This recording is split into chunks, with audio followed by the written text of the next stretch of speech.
poll, the AP North poll, only 33% of U.S. adults approve of the way the Republican president is managing the government, down from 43% in the same poll in March.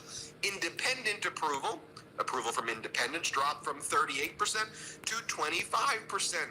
Do you remember where we were at this time last year? Like literally a year ago, the headline from the Wall Street Journal. The Wall Street Journal headline. Let me repeat it one more time.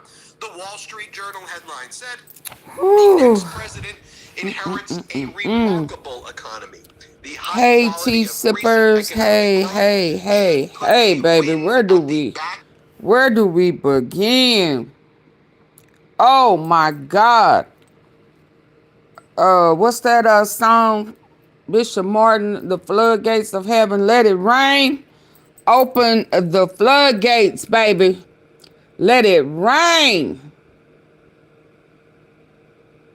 on Trump head. It's gonna rain on your head.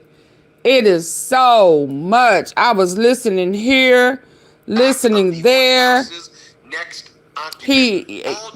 This is why he punishing us. He done, you can't drink coffee no more affordably. But baby, over here, it's like, where do I start? Where I thought I was going to start at the press conference. No. Look at these faces. Woo,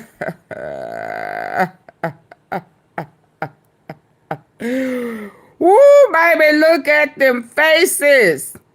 From people who be trying. I heard that you done did it too. What was it? Was it blaming it on the alcohol? Because, you were saying Trump was going to pardon him. I mean, he better sit his ass down, baby, because they say these emails that the Oversite Committee done. Didn't I tell you they was going to get them from the Epstein estates? Yeah, but I wonder, why did it have to wait until the government was open? Or they say they really ain't open. It ain't even made it to his desk yet. So ain't no telling what he gonna do now. Now his dirt, he better go run and hide. You don't see what? What you don't see? Y'all please come in, hitting the like button. Please come in. Please. Yeah. So I think I want to start here. Now, I have not listened. I haven't listened to anybody. I was listening to boy right here, and he was talking about the economy. And then he was going to go into Epstein. Just didn't see Samantha. Okay. Oh, he done the fool. They said that they left when he received. Oh yeah, he just doing way too much, y'all. Okay, I'm gonna stop here. The economy was in great shape when he took office. He said all he had to do was put it on autopilot and just go to the golf course and boo-boo on yourself, and you'd have been all right. But no, he had to impose these tariffs. And them tariffs now got coffee drinkers coffee sky to the high. Everything. They talking about Black Friday deals. They was like, oh no, ain't no deals. It costs too much. Who got blood clots? Oh Lord, who got blood clots? Who? Let me. Y'all please come on in. Who got blood clots? Mrs. Tom? Miss Tom, you sick? Are you telling me that's what the president got?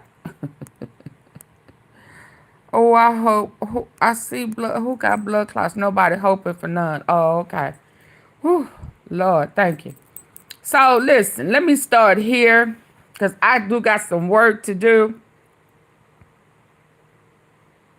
Oh, that was a wink. I want him to go to McDonald's and eat some of them human-ass burgers that they was trying to pass off to us. Yeah, y'all please keep my family in prayer. I just found out today.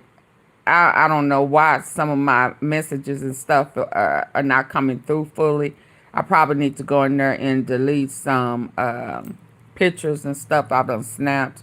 But I have lost two family members within a week. So please keep my family in prayer. I would greatly appreciate it. Okay. On top of everything else, Lord, I count it all joy. I count it all joy. I count it all joy. Every bit of it. I know you're going to pull us all through whatever challenges we have going on right now. I know that you got us. This is just a test. I understand that everyone that is in my family, they belong to you before they were introduced to me, and they're just returning back to you. Thank you for the time you allowed them in our presence. Thank you for the time that we were able to love and grow with them. And Lord, I thank you. They both lived a well life and a long life. So, Lord, I thank you. Okay? And anybody else out there who's lost family members that are sick or going through, we're going to count it all joy. We're going to be thankful for the time we've had. We're going to honor God's will and his way. And we are going to rejoice. We're going to celebrate. Okay? So listen. I want to hear what Harvey Levin has to say because, you know, he makes excuses. He was on somebody's payroll. He was all up in Donald Trump's and, you know, he was think he knew this and think he knew that and that he had a reliable source. Man, I tell you, in each one of these cases where people be talking about, well, some of these cases, they have reliable sources. I be trying to tell them folk, your reliable sources is a part of the criminal network, whether it's the president or the popos. Now, how I know, I am like Candace Owens. I don't know how I know, but I know. I'm with Candace Owens on that. I don't know how I know, but I know. And I knew. But anyway, let's listen. Look how they looking. They looking like, I can't believe this. There is no list. There is, you know. Oh, man, shut up. You think you know everything. Jeffrey Epstein in a far more significant way than we've ever heard to this point. Yeah, and then these emails are conversations. Thank you, Janet. Look how he looking. Jeffrey Epstein and author Now, how I had less information than you had, Harvey, and how did I know? AunTeaFee. How did I know?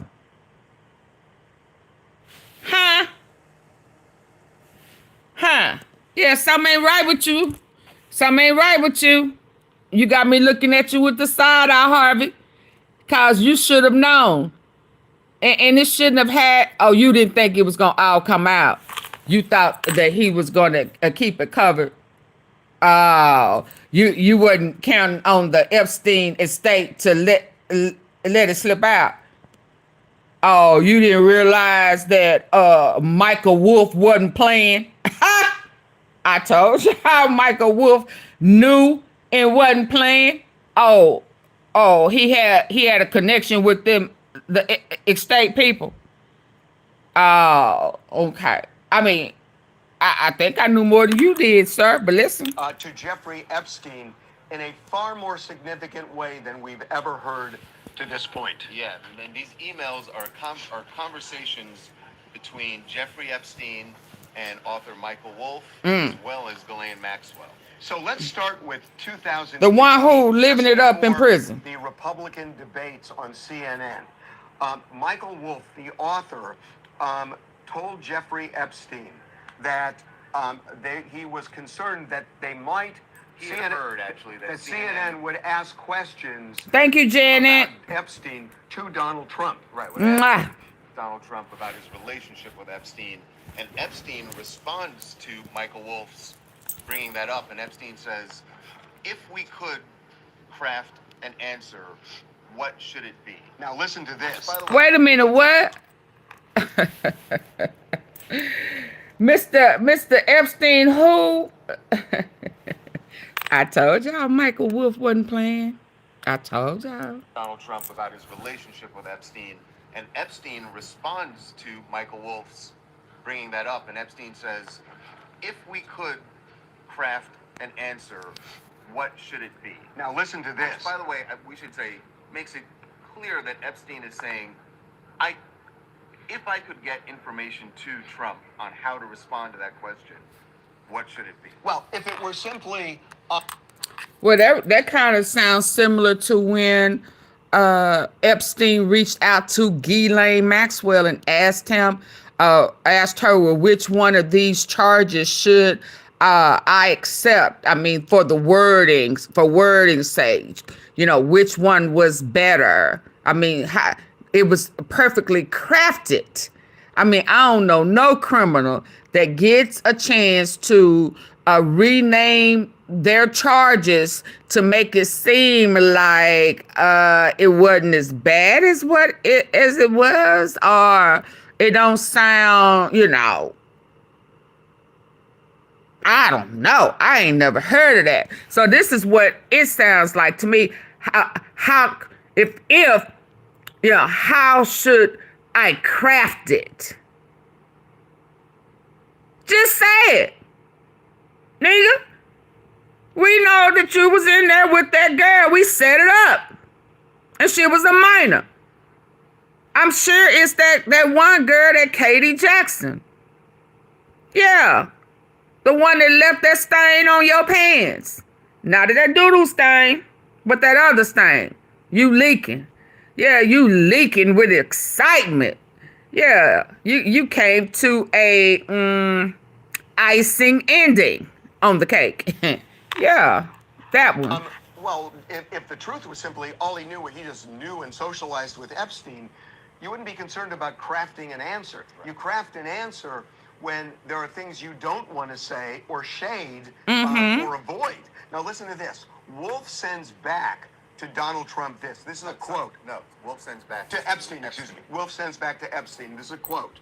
I think you should let him hang himself. If he says he hasn't been on the plane or to the house, then that gives you a valuable PR and political currency. Then he goes on to say this. If it really looks like he could win, you could save him. You could save him generating a debt. That Blackmail. Is way more. The save him part of it. Save him. Save him from what? That's losing. The question. If it's just they socialized, you're not saving him from anything. Right. So it's saying save him. Hold on. Plane or to the house, then that gives you a valuable PR and political currency. Then he goes on to say this. If it really looks like he could win, you could save him. You could save him generating a debt. That is blackmail.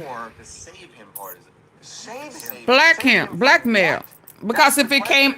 If it's just they socialized. Listen. If it comes out, everything that he's worried about or what he knows, save him, meaning create that debt by way of blackmail. But I don't know at what point...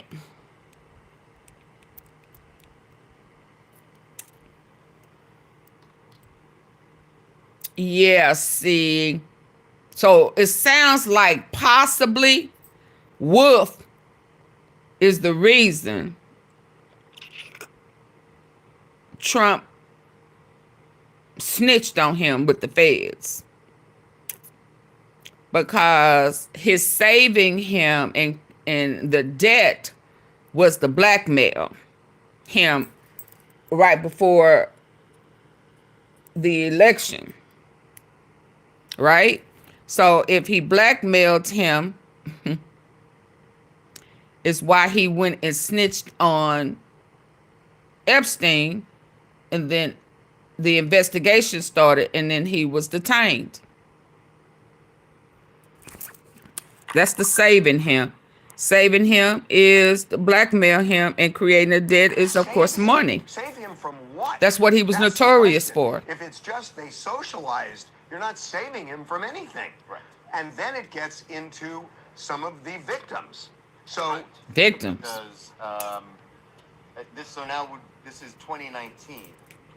In January 2019 email, Epstein, again talking to Michael Wolff, says that, there's this whole thing. Donald Trump has said that he kicked Epstein out of Mar-a-Lago and Ghislaine because they were poaching young women from his spa. So Epstein says to Michael Wolff, Trump said he asked me to resign. Never a member, ever. Of course he knew about the girls, as he asked Ghislaine to stop.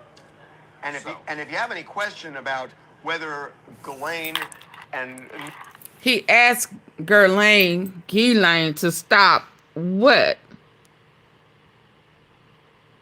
Taking the girls from Mar-a-Lago?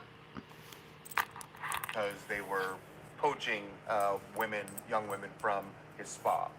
So Epstein says to Michael Wolff, Trump said he asked me to resign. Never a member, ever.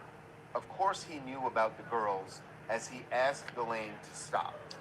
And if you have any question about whether Ghislaine knew about the girls and whether Trump was involved with the girls, listen to this. This is an email that goes back to April of 2011.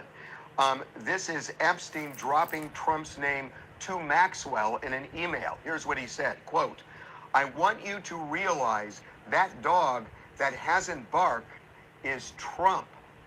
And then the name of the victim is redacted. We know now it's Virginia Giuffre. That's what the White House is saying. It's Virginia Giuffre, right? She said that Virginia spent hours at my house, Epstein's house, with him, Donald Trump. He has never once been mentioned, police chief, etc. I'm 75% there.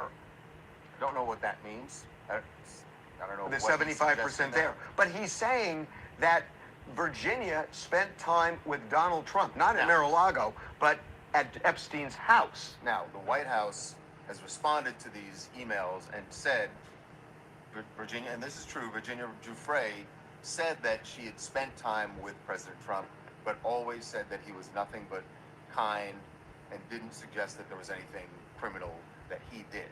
Right. But what's interesting is the email that I just read. That ain't what she said fully, cause she never made mention that she was at Epstein's house. She made it seem like she only interacted with him at Mar-a-Lago. She did say that she interacted with him at Epstein's house. She didn't say that. She did say he had been nothing but nice to her. $AUN. Let me put it in here. Yeah, so she never said that. Yeah, I remember her saying that he was nice to her, and that he didn't try to come on to her, but it was always at Mar-a-Lago, not his house. So I'm wondering if it really was her, or was it the Katie girl? Jermaine, here I'm gonna put it in the chat, please, if you don't mind. Yeah, I'm not sure if it was her or not, because her story and what they're saying is not the same. Unless it was something, unless she changed it. There you go, Jermaine. Thank you. But let's listen. But always said that he was nothing but kind and didn't suggest that there was anything. Epstein's house with him, Donald Trump. He has never once been mentioned. Police chief, etc. I'm 75% there. I don't know what that means. I don't know. The what he's 75% suggesting there. But he's saying that Virginia spent time with Donald Trump, not at Mar-a-Lago, but at Epstein's house. Now, the White House has responded to these emails and said, I don't know if that's necessary. this is true. Thank you. Frey said that Thank she you. spent time with President Trump, but always said that he was nothing but kind and didn't Hi, suggest Tori. there was anything criminal that he did. Right. Yeah, I'm back. What's interesting is the email that I just read that Epstein sent Ghislaine about the dog that hasn't barked is Trump. Ghislaine responds, I have been thinking about that. So that's really, really interesting. Yes. Because clearly she's Okay. saying, Okay. So if I was to break that down, do I need to back it up? The dog that hasn't barked is probably more than likely the threat. The threat to the blackmail. And he hadn't barked yet. And why he hadn't barked was because he was going behind Epstein and turning him over to the feds. Let's listen to that one more time.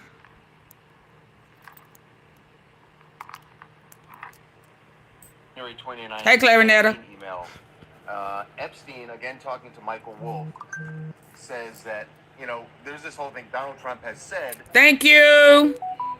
Kicked Epstein out of Mar-a-Lago. Thank you. Thank you. Elaine because they were poaching young women from his spa. So Epstein says to Michael Wolff, Trump said he asked me to resign. Never a member, ever. Of course he knew about the girls as he asked Elaine to stop. And if We gonna you hear have a next. question about whether Ghislaine and knew about the girls and whether Trump was involved with the girls, listen to this. This is an email that goes back to April of 2011. Thank you. This is Epstein dropping Trump's name to Maxwell in an email. Here's what he said, quote, I want you to realize that dog that hasn't barked is Trump. And then the name of the victim is redacted. We know now it's Virginia Giuffre. She said that Virginia spent hours at my house. That's who the White House say it is. The name of the victim is redacted. We know now it's Virginia That's Giuffre. what the White House is saying. Virginia. Yeah, the White House is saying that because they don't want to bring up nobody else's name. What other name would they bring up? They want to act like he don't know nobody else. Epstein who? Hell, only person name that done came out that done said good things kind of about him is who? Virginia. So why would he bring up anybody else's name? I'm not sure that it was Virginia. Now, if he would have said the Epstein estate or Michael Wolff said it, then I would say, okay, no, I don't think that's who that was. Because she never said that she went to the Epstein house and met and interacted with Trump. I don't believe that. I think that it may be that girl who left that stain. Okay? Because Virginia said she didn't have anything negative to say about Trump. And if that was the case, then it would not be brought up here. And she never said that she interacted with him outside of Mar-a-Lago. Yeah, no, that's what the White House said. And we know they lie. She said that Virginia spent hours at my house, Epstein's house, with him, Donald Trump. He has never once been mentioned. Police chief, etc. I'm 75% there. Don't know what that means. I I don't know. The what 75% About to snitch but on he's him? saying that Virginia spent time with Donald Trump, not at Mar-a-Lago, but at Epstein's house. Now, the White House has responded to these emails and said, Virginia, and this is true, Virginia Giuffre said that she had spent time with President Trump, but always said that he was nothing but kind. Wait, I thought Didn't AunTeaFee suggest passed there was away. anything criminal that he did. Right. But clear- what's interesting is the email that I just read that Epstein sent Ghislaine about the dog that hasn't barked is Trump. Ghislaine responds, I have been thinking about that. So that's really, really interesting. Yes. Because clearly she's saying in that email, I have been thinking about that. I know what you just said to me about him spending time with Virginia at your house. I know about that. Why that's interesting is because Ghislaine Maxwell earlier this year had a very now infamous meeting with Deputy Attorney General Todd Blanche, where she said that she knew nothing about President Trump spending time with anyone who was underage. And right after she made that statement, she was transferred to this minimum. Now, Janet, I was going to get him, but he spelled her name the way she spelled her name. That ain't how I spelled my name. And hers ran all together, if memory served me correctly. But thank you, Janet, because I saw it. And I was contemplating, was I finna ban him, tell him off, or what? He didn't come in speaking. He didn't hit the like button. But he don't put death on me. But he spelled her name the way she spelled her name. Not the way I spell mine. I provide tea. I don't cook. Get on with that stupid shit. Security I bet you he a Trump supporter. So she told With Israel in his name. Didn't know anything about it. Yet in this email, she is saying, Ghislaine Maxwell earlier this year had a very now infamous meeting with Deputy Attorney General Todd Blanche. Where she That was said bogus. That she knew nothing about President Trump spending time with anyone who was underage. And Lies. right after she made that statement, she was. So why would the letters be that Trump asked for her to stop? Stop what?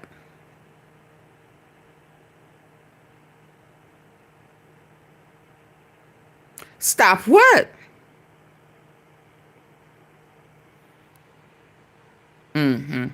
Y'all was making excuses for him not too long ago, Harvey. That was your partner. Transferred to this minimum security prison camp where she is now. So she told the Deputy Attorney General she didn't know anything about it. Lied. In this email, she is saying, I've been thinking about that. Since 2011.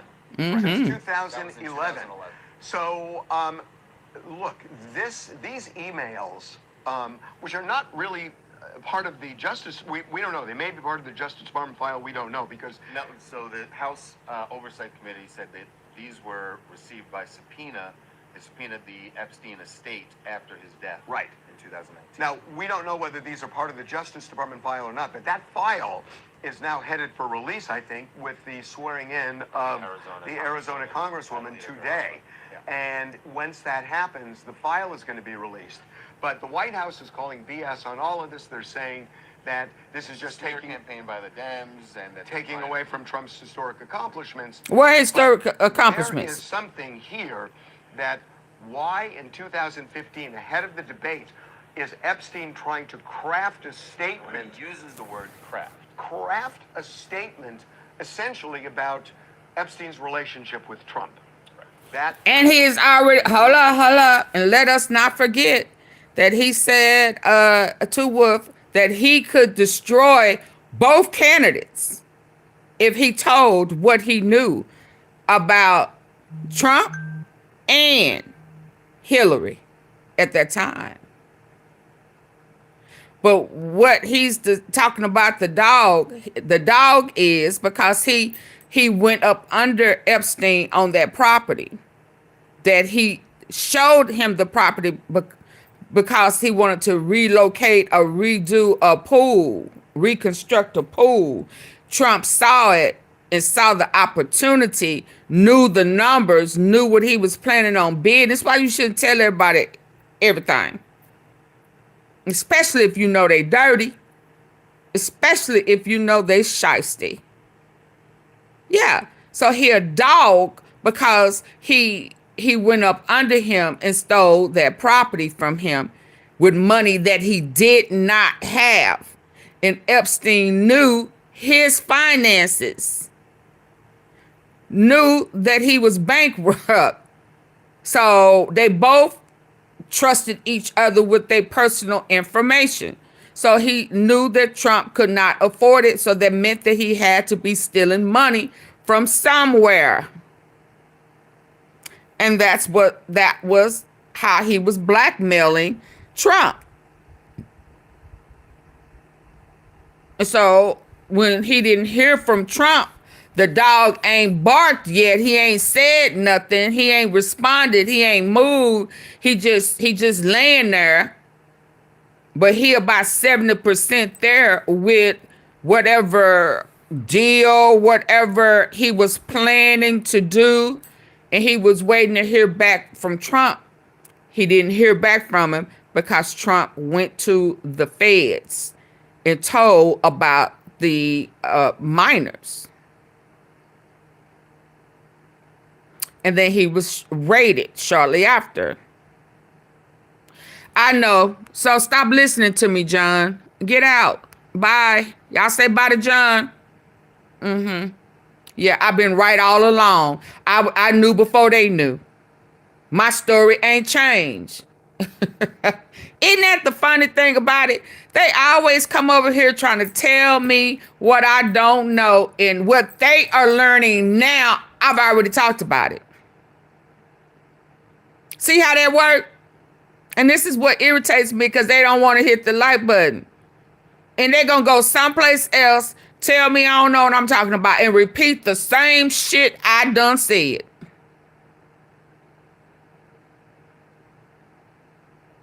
He always have videos, Miss Tom. There's always a video. If it was in his house, they have videos. Now, that means that the feds would have the videos.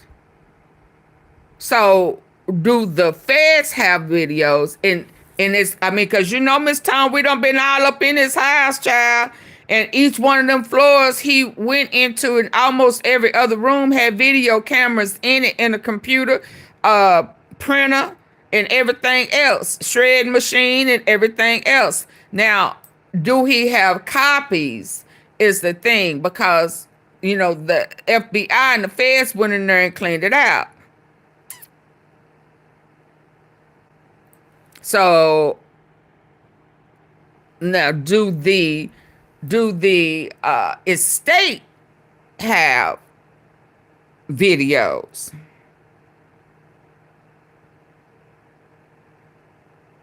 So it's about, do the estate have copies of the videos? Because if the feds got it, of course, Trump is over the Department of Justice. Now, he should, once that lady is sworn in, everything that they have, but that don't mean that they're not doing shiesty business. Yeah, so if they don't know what the estate have, that's going to be their dilemma. Because what they release should be exact of what the estate has, right?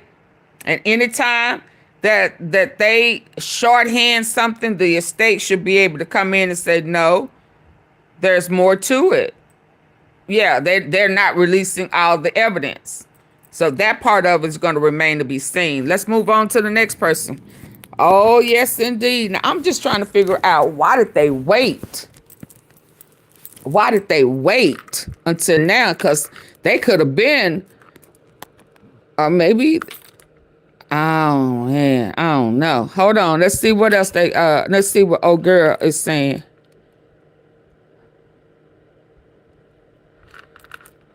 Let's see what she protecting pedos. Yep, that's what from these emails that were and publicly we released start. by the committee today. Y'all please double tap the face of your screen, get the lights. Is the estate being probated? This is which house did we go to? With both of them. We've been inside both of the houses. The estate that is releasing the information. I don't know if now that I don't remember, but I can listen to see if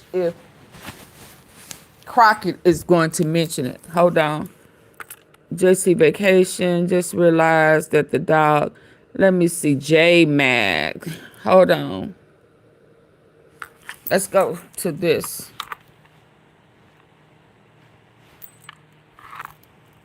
Try to get y'all to be able to see. If they say Florida, because we last went into Florida. We should have known such stuff was coming out, because you remember I said, y'all, how are we getting access to this house? So we went to every room. We we seen fire. We went to every room, and they was coming back the next day. But all they was gonna take, y'all remember, was the cash in the safe. So this is not referencing if it's New York or not. So let's go. Yes, now Democratic Congresswoman Jasmine Crockett of Texas, a key member of the House Oversite Committee and the House Judiciary Committee as well. Congresswoman, thanks so much for joining us. What stands out to you from these emails that were publicly released by the committee today? Yeah, so number one, it is clear that he knew what was going on, which I think that he's kind of alluded to that at some point in time, because the president said that he was trying to kick Ghislaine out of Mar-a-Lago because it seems like that's where girls were being recruited from based on information that we have. But more importantly is that he was having conversation, he being Jeffrey Epstein, with Michael Wolff, who is writing this book or trying to put together this book. And in real time, as Trump is running for his first presidential run, we hear or we see that he made it clear that he believes that he has leverage over Trump. Wait a minute. Wait, what? Oversight Committee and the House Judiciary Committee as well. Congresswoman, thanks so much for joining us. What stands out to you from these emails that were publicly released by the committee today? Yeah, so number one, it is clear that he knew what was going on, which I think that he's kind of alluded to that at some point in time, because the president said that he was trying to kick Ghislaine out of Mar-a-Lago because it seems like that's where girls were being recruited from based on information that we have. So it's Florida. Is that he was having conversation, he being Jeffrey Epstein. So Miss Tom, they're talking about Florida because that's where Virginia was. She was based out of Florida, and they're talking about Mar-a-Lago. So it's Florida, not New York. Okay.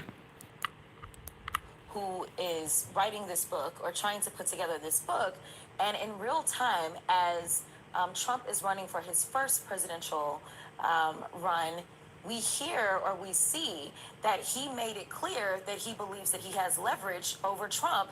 And he said that a Trump regime would basically open up, this is me paraphrasing, this is not exactly what he said, but basically it'd be a free-for-all. And as we've seen, especially in this second term, it's been a free-for-all where Trump has absolutely pardoned some folk that we know are terrible, and we're waiting on him to pardon Ghislaine Maxwell. I think that's coming up soon too. Yeah, an important point. Well, he better leave her alone. A closer look at that email from Epstein, where he writes to the author Michael Wolff, saying this, and it's a direct quote: "Redacted victim, the name was redacted.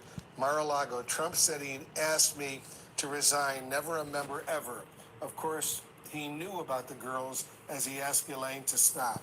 Obviously, we don't have the full context here, but I'm curious, how do you read this? Now, I remember, that somewhere along the lines, they said that it still showed that he was a member of Mar-a-Lago even after he had been arrested or was detained or locked up. So I'm not sure why he's saying never ever was a member when at other times they said that he still held a membership even after he was arrested or was in jail the first time. Specific email and what it means. Yeah, I think that it is showing that he was well aware and he was trying to cover his tracks at that point in time. And I think that that's what you saw from Jeffrey. Obviously, it'd be better if we could talk to Jeffrey today, but it was very interesting that ultimately Jeffrey Epstein died sitting in prison during Trump's administration. We had on Representative Marlon Stutzman earlier. He's a Republican, and he tried to make the case that President Trump is the most investigated person in the world, and he has not been accused of any criminal wrongdoing here. What do you make of that? Listen, they will do and say anything to cover themselves. You know, I will admit that Donald Trump has been investigated more than the normal, but he just happens to be more corrupt and Right. more criminal Right. than any other president than we've had. I will point out he is the only president who has been convicted of 34 felony convictions that we've ever had in the Oval Office. So while we don't So know why is he even exactly what crimes in he that may or position? may not have committed, just think of it this way. If you know that you didn't do anything, then why is it that you would be twisting members of your own party's arms, trying to get them not to release it? This would be exonerating. If you know that you are free and clear, then why not say, you know what, release the files? In fact, he campaigned on releasing the files because he didn't realize that anything that he was involved in whatsoever was involved in the files. But let me tell you something, another thing that was... Hold up. That's not what it is, Jasmine. He thought that he was exempt from being in the files because he was a confidential informant.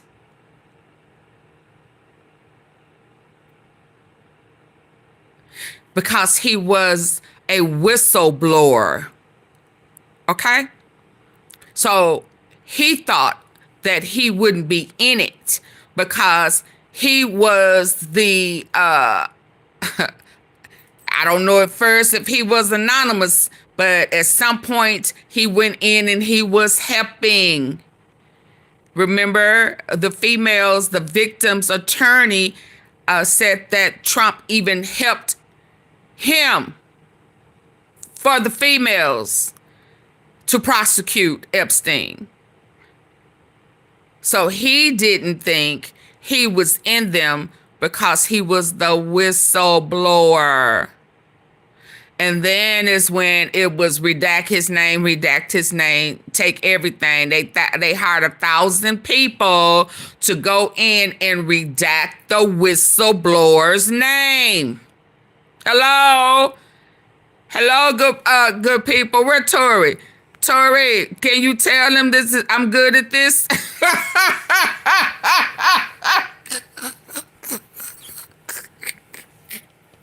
Mr. Whoever that guy was, Mr. I don't know what you don't know what you're talking about. You was a lie. I just park it. You a lie. Hey, Brian, I just parked it. So that's why he didn't think his name was in it. And they would never know his involvement because he told on the criminal crime. He just didn't tell all of what he did, how involved he was. And maybe he did. And they was, and think about Quet in the Young Dolph case.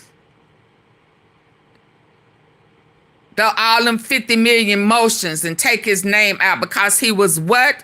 A confidential informant. That's why Trump was bumping his gums and didn't think that he was in it. And then that's when they told him, holla, holla, holla, holla, holla, holla, Mr. President. You are all over. You are mentioned like 600 and some times. They done counted. And they have redacted him. But they were not expecting the steps and changes that they went through to go and have a judge and all of that. And now working with the estate. So that's why he thought that his name was exempt, because he's the whistleblower. So yes, everybody gonna find out that he is an informant and he was the snitch. He told on him because everything that Wolf is saying is true. He backdoored him. He was a dirty dog. He was a dirty dog. He was a dirty, funky dog. And any flower that is all up in his ass, you a dirty, filthy dog too. Now get your funky ass up out of here. How is somebody obsessed with a pedophile? He's obsessed with minor girls, 12 and under. How about that? Say that, funky flower. Yeah, he's obsessed with minor girls. His age is 12. You better go somewhere safe. That he had with Michael Wolff was he was talking about if he wants to basically play your own party's arms, trying to get them not to release it. This would be exonerating. If you know that you are free and clear, then why not say, you know what, release the files? In fact, he campaigned on releasing the files because he didn't realize that anything that he was involved in whatsoever was involved in the files. But let me tell you something. Another thing that was said in that other email that he had with Michael Wolff. Don't be mad at me. If he wants to basically play hardball, we will make mention of the fact that he really has been on the plane, and I don't remember if it mentioned the island. Let's actually put that email up just so our viewers can fully understand. Let's see. I just hope the control room can put this email up. It says, I think you should let him hang himself. And this is in response to a question. And when they say hang himself, they are talking about put his own foot in his own mouth. An answer for him. And Michael Wolff says in this email, I think you should let him hang himself. If he says he hasn't been on the plane to the House, then that gives you a valuable PR and political currency. You can hang him in a way that potentially generates a positive benefit for you. Or if it really looks like he could win, you could save him, generating a debt. Of course, it is possible that when asked, he'll be Jeffrey is a great guy and has gotten a raw deal and is a victim of political correctness, which is to be outlawed in a Trump regime. Yes. That's the full email. Yes. Why they be trying me, Brian? Jeffrey Epstein had something to hang over his head. Why else or how else could you have a debt that you are able to? Now, exactly what it was, who knows, right? And that's what we're trying to get to the bottom of. But the fact that Trump does not want these files to be out, to me, says that he has more to hide than him actually being able to. Oh, I'm sorry that y'all ain't seen the list of the people he done paid off. I mean, Kathy Johnson is a real person. That stain right there. Ask them where the stain at.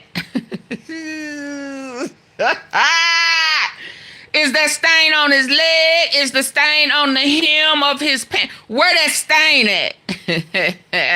And they was pointing at it, saying, oops, I guess you got excited. Or, oops, I guess you liked it. Ooh, I think you liked it. I think you liked it. Yeah, where the stain at? And that'll tell you what he don't want. He knows that there's a picture of it. He knows that Wolf done seen that picture of him having a dangling stain. That juice was coming out that tip. Yeah, he got excited. And it was, even when he zipped up his pants, the shit was still coming out. It was one of them, god damns. Yeah, and some more came out. Hey, Mimi. Yeah, show us the picture. We'll tell you what he don't want us to see, and then we'll see them little girls that was topless. Yeah. Hey, Lisa Stacy. Yeah, that's what it is. Show us the picture. Cause I've been around. Yeah, y'all just late to the party. Yeah, who I listen to and get my tea from ain't who y'all listen to and get y'all tea from. We go to different tea places. I'm just the head of the game. Hello. You can ask my regular tea sippers, baby. Ain't nothing they done said is new to us. We've been here. Even when they didn't think it was right. We've been here. Shit. Exonerate himself. And then the other email talking about that we Absolutely. I'm going to tell you, because let me tell you something, Mimi. It's only a problem when it starts affecting them. See, he done lied to on the pharmacist. Everybody will keep it secret. Every MAGA, every Republican, all of them who think it's a left and a right and a black and a white thing, all of them radicals and shit, you know, it's one thing when they think it's going to affect they ops. But once it starts affecting them,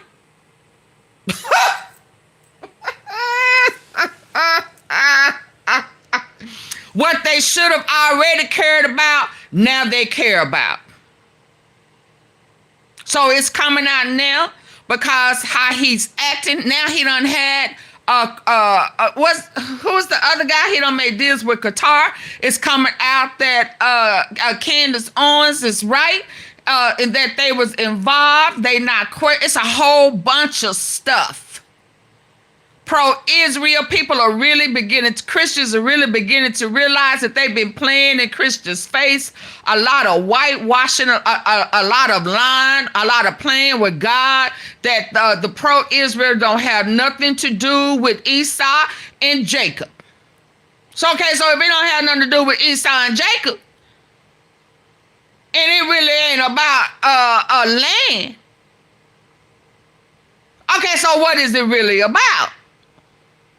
Now, why are y'all unaliving all these kids? Now, how many kids? So it is a trafficking thing. So these political, so the Rothschild, oh, wait a minute. They a cult. They sacrificing. Wait a minute. That's what's happening. That's why it's all coming out now. What y'all say? We got our knees on their neck. You should have played with God. You probably could have got away with it longer than what. Then it starts. The volcano is erupting now. But you had Charlie Kirk playing with God. Good concept. But he started playing with God. His heart was black. But then he's saying this is God's will. Now wait a minute. You understand? Then you start putting this Christian Zionist. What is Christian? It's just, are you a Christian? What is the Zionist? So now we investigating Zionists. Oh, Bohemian Club. Bohemian, wait, what? Yes. I'm all over the place, Troy, because they all over the place. Absolutely. They had us jumping from here to there, from there to here, trying to understand. They was doing too much at the same time, trying to confuse and deflect. But they had a plan. New World Order. Absolutely. I'm all over the place. But my tea sippers know that it makes sense because I keep them informed. You knew over here, so you wouldn't. And because you're a Zionist, you want to play dumb. But we smart. Rebuke you in the name of Jesus. Did you get her up out of here? Anybody you got to rebuke, get them up out of here. Devil, Satan, you're a lie and you ain't welcome. Okay? Let me be all over the place. My tea sippers will get it because I'll make sure they get it. I ain't trying to deceive them. I'm not a wolf in sheep clothing. Okay? And I left it open for y'all to hear the truth. To hear the truth.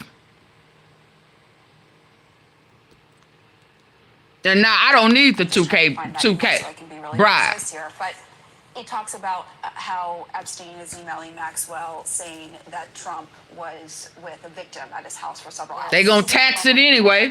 Hell. 2011. Republicans are saying that that victim is Virginia Giuffre. As you know, she died by... And him actually being able to exonerate himself.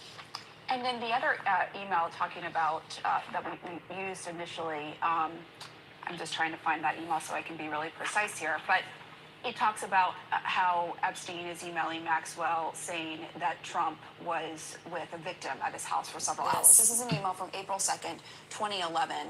Republicans are saying that that victim is Virginia Giuffre. As you know, she died by suicide. She's been very outspoken. Jeffrey Epstein. Here's the email right here on your screen. She Police chief. and she did not accuse him of any wrongdoing. What do you make of that? And can you confirm that? Yeah, I don't know. Obviously, it's redacted who the victim is, so I won't necessarily take the Republicans' word. Absolutely. It's redacted. Ain't that what I said? I don't know why they would necessarily redact someone's name who Already is has. deceased at this point. Right. The Democrats did that, though. The Democrats redacted. No. I understand, Okay, but I'm just saying, like, our biggest concern is to actually make sure that we are protecting victims, and obviously, she wrote a book. She wrote a She book. told her truth. Whether or not she told everything, who knows? Again, another person that we can't talk to because we have yet another side around this. She told her truth, and her truth never made mention that she visited Trump at Epstein's house. You understand? She never said that.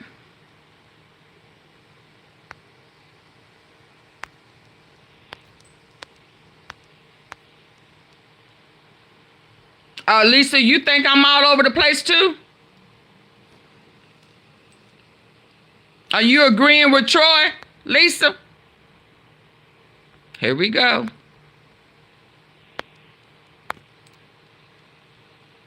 Oh, okay, let's go. So I think that that's actually one of the things that we should talk about is that the president has tried to call this all a hoax. I Absolutely. don't think you have this many people dying around a hoax. I don't think you have somebody trying to hide files around a hoax. It sure do, Mimi. We know that there's something there. We know that his own attorney general had to admit that he is in the files. But they are trying to hide stuff. The only reason that we have these emails is because we were able to get them from the estate. Not because the Department of Justice was releasing information, not because Kash Patel was releasing information, even though they've had subpoenas from the Oversite Committee for some time. Kash Patel continues to hold back information. So I thank God that there is somebody that still respects. Kash Patel said all the investigation had already been done. That the people weren't credible. Ain't that what Kash Patel said at the Senate hearing?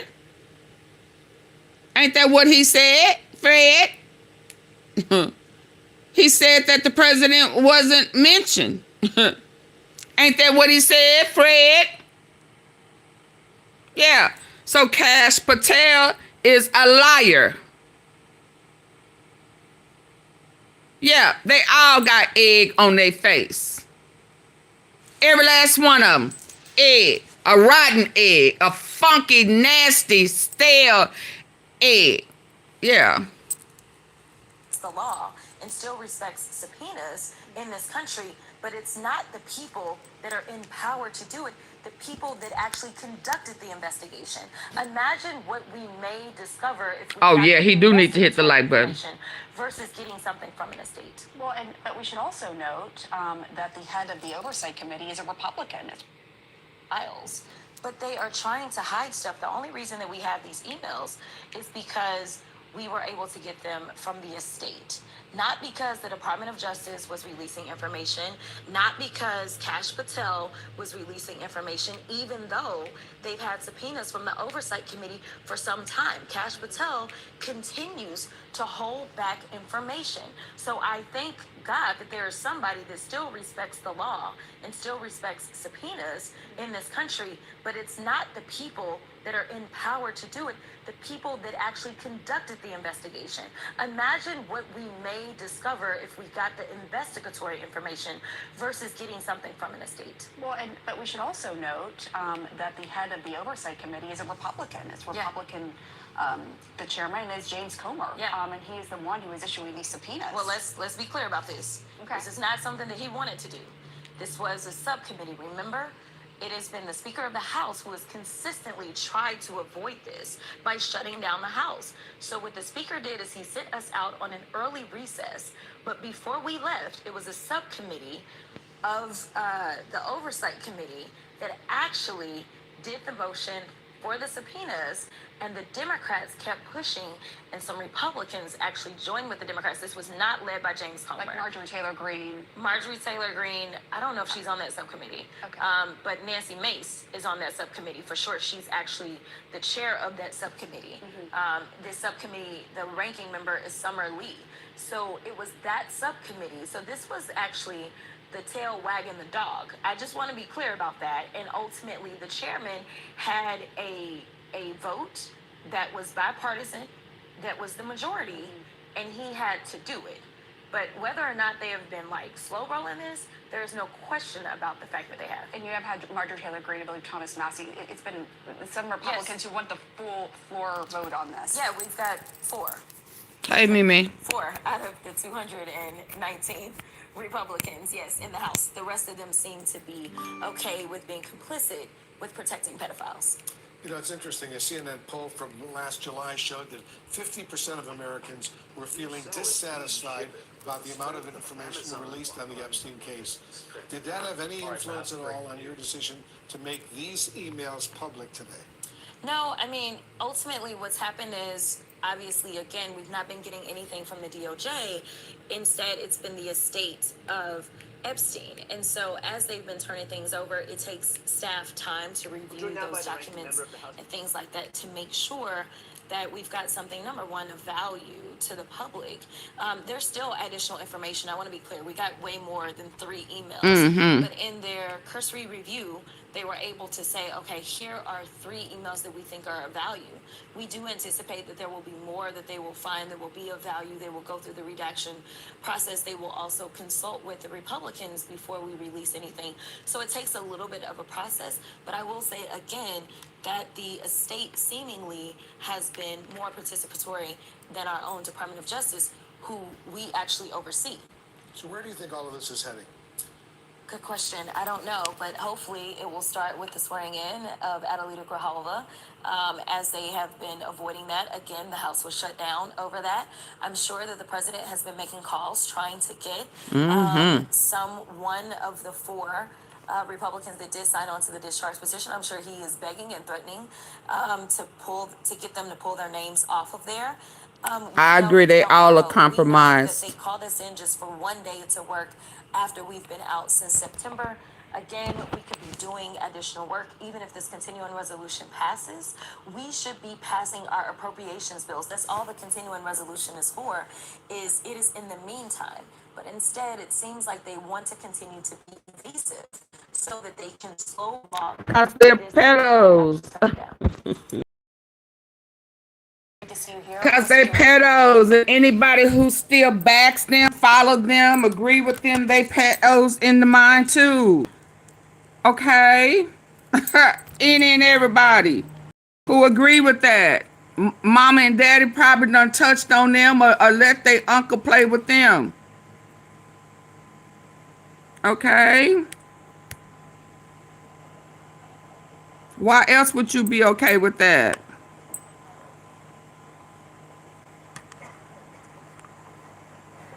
Good afternoon, everybody.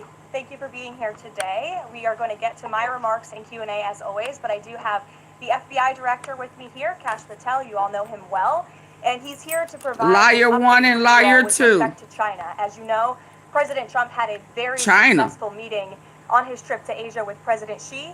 where they discussed the need for China to crack down on fentanyl production and distribution, which ultimately Yeah, makes its way anybody to here me to the who United States of America. is okay the FBI with director recently traveled to China the following pedo President Trump's stuff meeting is with crazy. his counterpart in That means Beijing. that they He has have a really positive that type of announcement for the mindset American as people to well. share. So the president wanted me to bring the FBI director out to share that with all of you today. So Cash, please, thank you for being here. Thanks, Caroline. As Caroline mentioned, I don't we want to have hear nothing about tremendous news China. Thanks to President Donald J. Trump.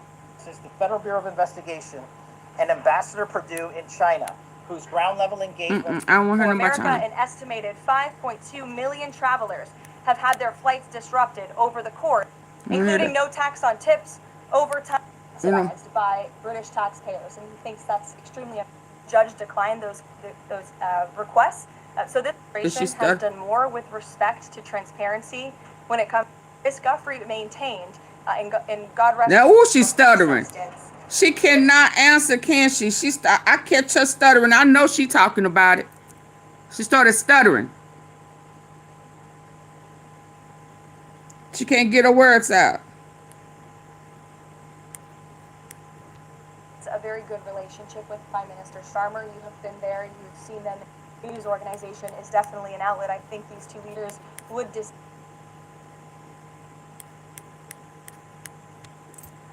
and I think that the president was deeply concerned by the editing, the purposeful and dishonest editing of his speech that was so clearly fake news. And he rightfully dubbed that term many years ago. And this is a classic example of that. We see it in the United States all the time.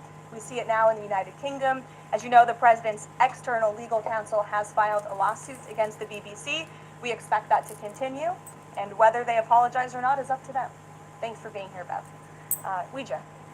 Sure. I have your statement about the new Epstein emails that have been released by House Democrats. Separate from why you believe the emails were made public, can you address their substance? Did the president ever spend hours at Jeffrey Epstein's house with a victim? These emails prove absolutely nothing other than the fact that President Trump did nothing wrong. And what President Trump has always said is that he was from Palm Beach, and so was Jeffrey Epstein. Jeffrey Epstein was a member at Mar-a-Lago until President Trump kicked him out because Jeffrey Epstein was a pedophile and he was a creep. And this email you refer to with the name of a victim that was unredacted now and has since been reported on in this room, so I will go ahead and say it, Virginia Guthrie. And it was CBS's own reporting, Ouija, that recently wrote that Miss Guthrie maintained, and God rest her soul, that she maintained that there was nothing inappropriate she ever witnessed, that President Trump was always extremely professional and friendly to her. And so I think it's a question worth asking the Democrat Party, and you should all go ask them after this briefing, of why they chose to redact that name of a victim who has already publicly made statements about her relationship with Jeffrey Epstein and is unfortunately no longer with us. Mary. Thanks again. Two questions on this. In the interest of transparency, why not just go ahead, release the full files on Epstein, get this all over with? This administration has done more with respect to transparency when it comes to Jeffrey Epstein than any administration ever. Release In the fact, files. this administration, the Department of Justice, She has asked turned you over why. tens of thousands of documents to the American people.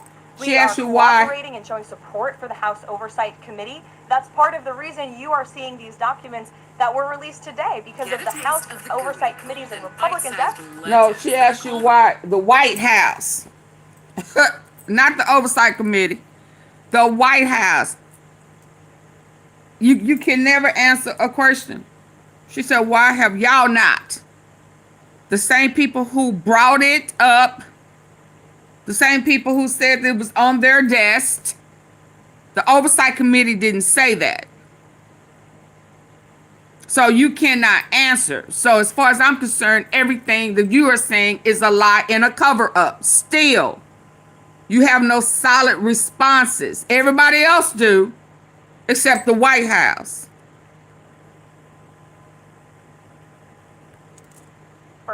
To get these out to the public. This administration also moved, the Department of Justice also moved to... The Oversight Committee is not his administration. She can't. She can't. She can't answer it because it will expose her. in the administration. Unseal grand jury testimony, which we know, unfortunately, a judge declined those requests. So this administration has done more than any, and it just shows how this is truly a manufactured hoax by the Democrat Party. For now, they're talking about it all of a sudden because President Trump is in the Oval Office. But when Joe Biden was sitting in there, the Democrats... Joe Biden didn't say that he was going to release them. So we don't care nothing about Joe Biden. Joe Biden administration prosecuted Ghislaine Maxwell, and Trump decided to move her. So I'm not listening to that. News this morning ahead of Republicans reopening the government. This is another distraction campaign by the Democrat. No, ma'am. So you don't have no answers. Baby, I'm finna skip on by you. You know the files were sealed until January 2025 because of Maxwell's trial. Okay. 10:05. Thank you. Joe Biden wasn't involved in it. Exactly, Isaac. Did you see my comment above? No, I didn't. Oh, let me see. Maxwell is a PDF file. She sure is. Some of them, YouTube will hold. Hold on. Brian, why you... See, when y'all use curse words, y'all have to disguise the cuss word. When you use ass, you have to put one of them as a $sign. Pedo, you have to make the O a 0. Y'all got to disguise them. If not, YouTube will will hold them. Y'all going ham. Y'all got it, and she clearly has. See, you know, y'all got. He done. Master Kwana gave the woman a disease. Groomed. Y'all got to make one of those O's a 0.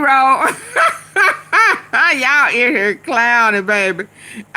Lying Summers a slanger. Release the Trump files. I agree. No, the billionaires are profiting. Absolutely. Hey, naturally, Nolans. And then they gonna say, hey, did you see it now? Cause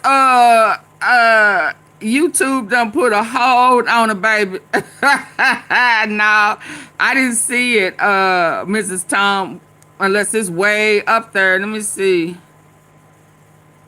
These lying ass people. Y'all gotta disguise y'all curse words. Oh, you do realize Clinton gonna be absolutely yo G Master. I don't care. See, that's y'all problem. Y'all two, you. Oh my God. You think somebody is concerned about a left or a right? You are that shallow-minded. It's not about a left and a right to me. It's not about Republican and Democrat to me. That just shows how I don't want to be disrespectful. Take that master off your name. You're not a master. You slow. You ride the little bus. Because you still stuck on left, right, black, white, red, and blue. I don't give a shit. Do you hear me? I want you to hear me with your good ear. It don't matter who's on it. I don't give two booty cheeks.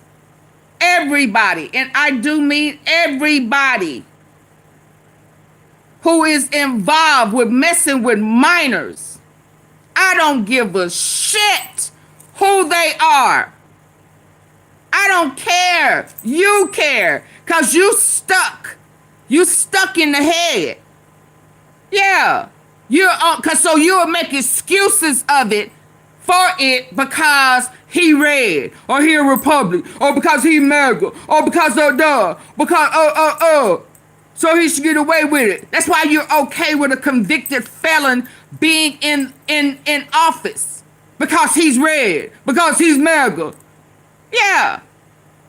That's trifling in the head. You're conditioned. You being led by a cult.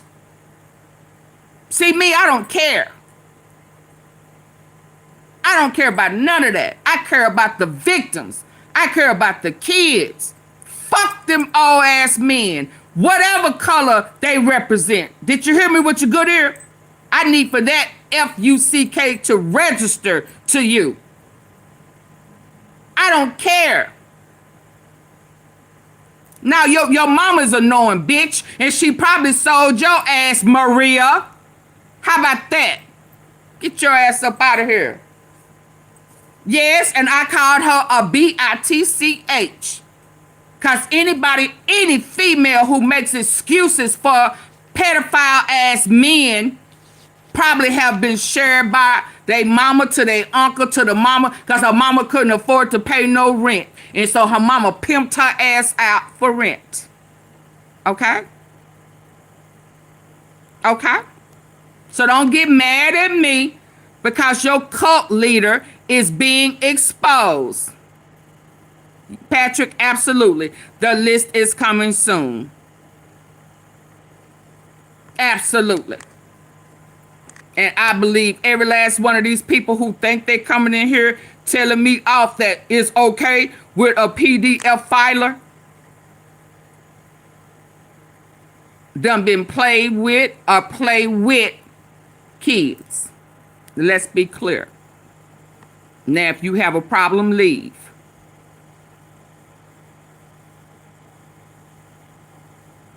Absolutely, they want to divide. Just like they thought Snaps was majority black people, all to find out that it was a bunch of white people. How about that? Congress and address their concerns. That's a defining factor of transparency. Having discussions with members of Congress about various issues, and I'm not going to detail conversations that took place in the Situation Room in the press briefing room. Reagan. I have a question about the government shutdown. Thank you. I'm glad someone does. First, on the government shutdown. Well, James, do you need to leave?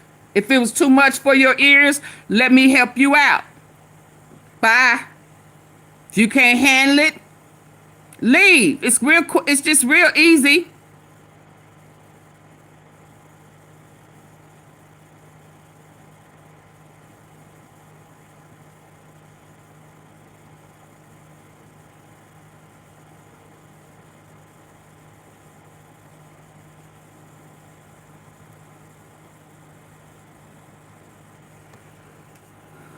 Anybody who come in there with that both sides stuff, I'm getting you out. One thing is for sure, Trump is not concerned about the other side. He's not trying to protect the other side. So this is not about both sides are guilty. Right now, we talking about Trump.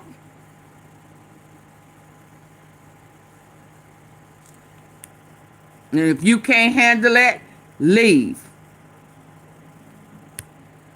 Shutdown deal reverses the administration's regs, and it also prohibits more from happening until the end of January. I'm wondering if the president had input on this element of the deal, and if he's at all disappointed that's going to reverse the downsizing of government shutting during the shutdown. I mean, look, I think it's about 6,000 workers total. When you I don't want to hear that. In comparison to the reduction in the federal workforce that this is I don't want to hear that. in the future. And this reporter deemed that as discussion about the high caliber of the intelligence that has been provided before any of these military actions have taken. looking into it, and when we have an update, we'll provide one. Phil. You said at the top that one of the costs of the government shutdown was that people missed. Yeah, I don't want to hear that. I want to hear about his pedophile. Yeah, and covering. Because old girl in there playing with dogs. She's trying to get reacclimated to being released. If everybody evil and crooked, not surprised Epstein victims' attorney react to never... Okay, let's go to the attorneys. If you want to drop your auto insurance rate, then don't skip this video. Take a look. I've removed my personal I'm not going to play with y'all. Joining us now is Spencer Kuven, an attorney representing a group. No, you leave. Survivors. B, you leave. Thank you so much. Go look at your mama. Because I know that hoe ugly because she had you. And whoever screwed her put a bag over her head. How about that? Bye, B.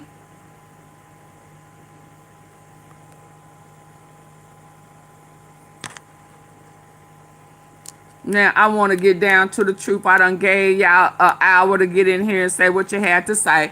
Now you got to go. Y'all say goodbye to the non-subscribers. I don't want to play with y'all no more. Subscribe.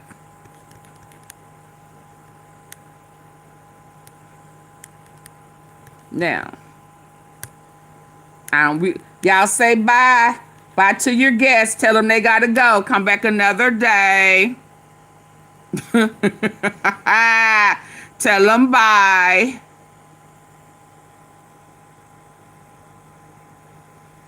Yeah. Yeah, tell the guests goodbye. The cult has to go. We've played with y'all enough. Go home and let y'all poppy play with your poo poo and boo boo. Yeah. Go rub him off one. Yeah, y'all like that type stuff. Let's hear what he got to say. We don't want to play with y'all no more. And wake up and... Come on, Brian. House Oversight Committee, Robert Garcia. Thanks for joining me again. Yeah, happy to be here. So, big news. I'm joined now by the ranking member of the House Oversight Committee, Robert Garcia. Thanks for joining me again. My guest dummies. So, big news out of the House Oversight Committee. Today, we have a new trove of emails that was released from we don't want to play the no more. Estate to the Oversight Committee that suggests that Donald Trump had a much closer relationship than Jeffrey Epstein. First and foremost, your reaction to the new news that we've gotten today.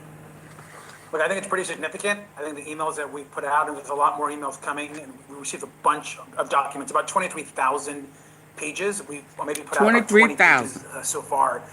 Look, these are really revealing. It obviously has Jeffrey Epstein talking to Ghislaine Maxwell about Donald Trump spending significant time, many hours with one of the victims. It talks about Jeffrey Epstein communicating with Michael Wolff about knowing about the girls and Trump's kind of knowledge about knowing about the girls. And these emails really allege and lead us to a lot more questions. I think what's really important is that all of this can be put to rest today, and we can get justice for these victims if they would just wake up and goodbye. Files. And right now, Donald Trump is furiously working the phones, trying to stop this petition from coming out the door. I understand very upset about the release that happened today. And we're going to continue to push every day till we get the truth. What color is he right now? That Donald Trump himself called Lauren Boebert, that he was apparently a very early wake-up call today. And so what's your reaction to the fact that he is now trying to get those 4 Republicans to defect? His niece? And of course, those are Lauren Boebert, Marjorie Taylor Greene, Thomas Massie, and Nancy Mace. And do you have confidence that those 4 Republicans at least will stay on the discharge petition? Well, look, first, Donald Trump spends his entire campaign saying he wants to release the files. Then he gets into office, and then he does everything he can to stop them from being released. He's doing everything he can from stopping the Congress to... And for the ones that just got here, the change, AunTeaFee done already broke that down. The change in wanting them released to not is because he's a whistleblower, because he's a snitch, and he thought his name was withheld. And then when they went over it and saw it and was able to tell him his name was mentioned 600 and something times, he realized that the snitchy ditchy did not get any special privileges, and his name was still in there. Let's go. Vote on the subpoena. And the question that I keep asking myself is why? And the American public deserve the truth. And so it's clear that he doesn't want these files released. We know through reporting that Pentagon told him he's in the files. About the and so victims. why is Trump so obsessed with hiding the truth? Because What he's in there. powerful men is he protecting? What is he not telling us about his relationship to Epstein? Israel. Why is there so much information that's centered around what happened at Mar-a-Lago and Alex Acosta? And we already know tea-sippers who've been paying attention and not letting everybody conversation deflect them is because Epstein told Wolf that Epstein had a problem. He was sick in the head. But who introduced him to trafficking was Trump. Costa and these women and girls and Epstein's apartment in New York. There's just so much. Did y'all hear that with your good ear? That's centered around what. Did y'all hear that with your good ear? Y'all remember that Wolf said Epstein told him that Trump introduced him to the trafficking, which is why he's always trying to send kids and females and people, men, everybody over to these foreign countries. Okay, listen, Jesus Rivera, why don't you go ahead and leave and go get your proof somewhere else? Bye, Jesus. Bye-bye. Yeah. Hit the like button. Thank you, Christine. Don't come, hey, SC, don't come over here playing with me. Stay over wherever you've been getting your info from. Yeah. Because the same people that y'all just not hearing, I've been on for a while. Y'all just late to the party. So don't come over here with that bull crap over here. I'll put you out. Yes. I said, guess, go home. Happened at Mar-a-Lago and Alex Acosta and these women and girls and Absolutely. Epstein's apartment in New York. There's just so much that is all pointing in one direction. I think it's up to us to get to the truth. And in this case, we will have to ensure that this discharge petition gets out the door and it's voted on by the Congress. So there's also reporting based on these emails that Donald Trump was at Jeffrey Epstein's house. And so can you talk about the fact that when Ghislaine Maxwell met with Todd Blanche, Donald Trump's deputy attorney general and former personal criminal defense attorney, these people didn't that was not the story that he got, ask for proof when Trump was lying and saying he didn't know Epstein. Did Jesus, did you ask for proof then? Yeah. They said he knew him. We knew he knew him. He lied and said he didn't. He needed to show us proof that he didn't know him. Did you ask for proof then? You just took his word. Now, why the fuck you need proof now when Wolf has everything else? Everything he said has been true. The hell is wrong with you? Take your dumb ass on. Y'all are showing that y'all are cult followers. Don't get mad at me. Maxwell did indeed lie at this meeting if the emails are true. I didn't hear that, Brian. What's been really interesting is kind of the timeline that these emails kind of lay out. It's also pretty clear, and we put out some other correspondence today, for example, with Steve Bannon, between Steve Bannon and Epstein and some additional folks. And it's really interesting when you think about when some of these conversations were actually happening in the broader scope of the investigation. We know that Donald Trump, for about 10 years, there was a relationship between Epstein and Donald Trump, of which Epstein called Trump his best friend. We know that at Mar-a-Lago, that there were girls that were essentially trafficked out of Mar-a-Lago to Epstein. And who were those? Did I tell y'all that? Didn't I tell T-Sippers? Y'all remember when he was saying that he was stealing females? I said no. They were being trafficked. Even Virginia, she probably didn't realize that she was being trafficked. How can somebody steal somebody from you? It's just like somebody has a job and somebody else offer you more money. They didn't steal a person from you. They just took on another job. What do you mean? But he's saying, you know, they had arrangements. Now, did he pay? Did Epstein or Ghislaine pay for Virginia? Why else would he say steal? Yeah, they had deals. They had arrangements. They had a organized crime. And Trump was very much involved. Epstein had a sickness. Trump had a business. That's when these pageants and modeling and luring and competition and all of this type of stuff. But the trafficking part of it came from Trump. And that's why I said Virginia may not have even realized that she was sold to Epstein. Let's go. Mar-a-Lago, yeah, to Epstein. And who were those girls? Why Mar-a-Lago? What was happening? What Epstein? And who were those girls? Why Mar-a-Lago? What was happening? What were Yes, the men that were involved? Christine. These are all important questions, and the only way we're going to get answers She and had justice for the survivors. she was with is through the Epstein files. first. Can you He talk got about the fact that Mike Johnson? okay. Y'all, please put y'all continues to questions run- on a super chat or super sticker. I'm not gonna ask nobody answer any questions unless they are on super chat or super stickers. Get the likes up.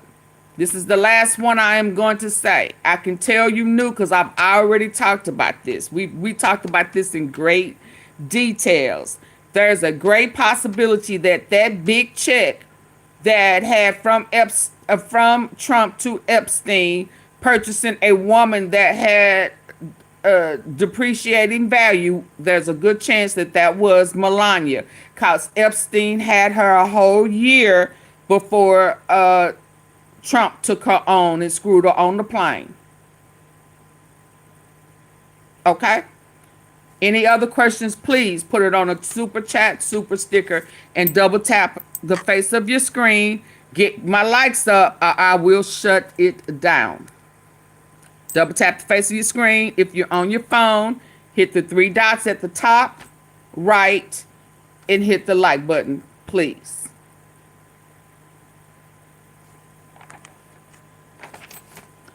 Thank you. Naturally, Norland for the super balloon. She said the devil is a lie. You ain't gonna stop shit. Thank you, Naturally Norland. Come on, y'all, let's go. Do you presume that he will continue to do so in light of the new news that we found now, or is there, is there some? I'm trying to fill out paper. Semblance of a percentage that Mike Johnson might news that we found now, or is there, is there some Mike Johnson continues to run cover for Trump? Do you presume that he will continue to do so in light of the new news that we found now, or is there? They better stop taking them penitentiary chances. Is there some semblance of a percentage that Mike Johnson might actually adhere to his own principles, his own values, his own religion, and actually try to seek justice based on what we now know is a president who is implicated in a notorious Christine, sex thank you. I didn't know that. Yeah, there's a possibility. Yeah, he had her for a whole year. And that came out. See what info you getting because you put it on Super Chat, Super Sticker. Thank you. I greatly appreciate it. And that came out when she tried to take on Michael Wolff, the same guy, and suing him for defamation. And he turned around and sued her, which at that point, Trump knew with Wolff suing Melania that he was going to want the records and everything, what is it called, disposition and everything, including from Trump. So it was bound to come out anyway. Maybe that's why they went on, put a rush on these pardons, because it's coming out, and Trump Wolff knows. Wolff knows. Yeah. Epstein had a whole damn year, and they shared women.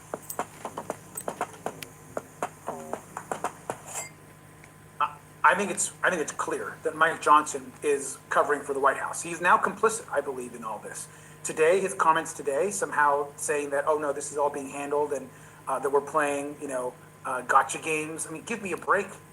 We're putting out information that is quite serious.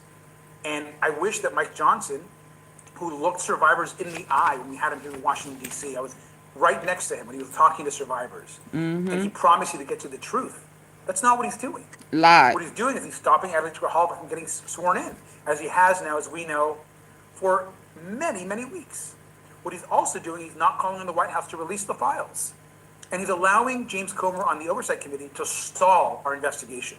So, look, we may not be in the majority, but our committee, we're scrappy, we're They fighting, need we're they tough, need new we're laws, going to get the truth out to the American even public. in the Senate, What is the difference between in the House. the Epstein estate and the files that are at the DOJ right now, and how are they Good different? question.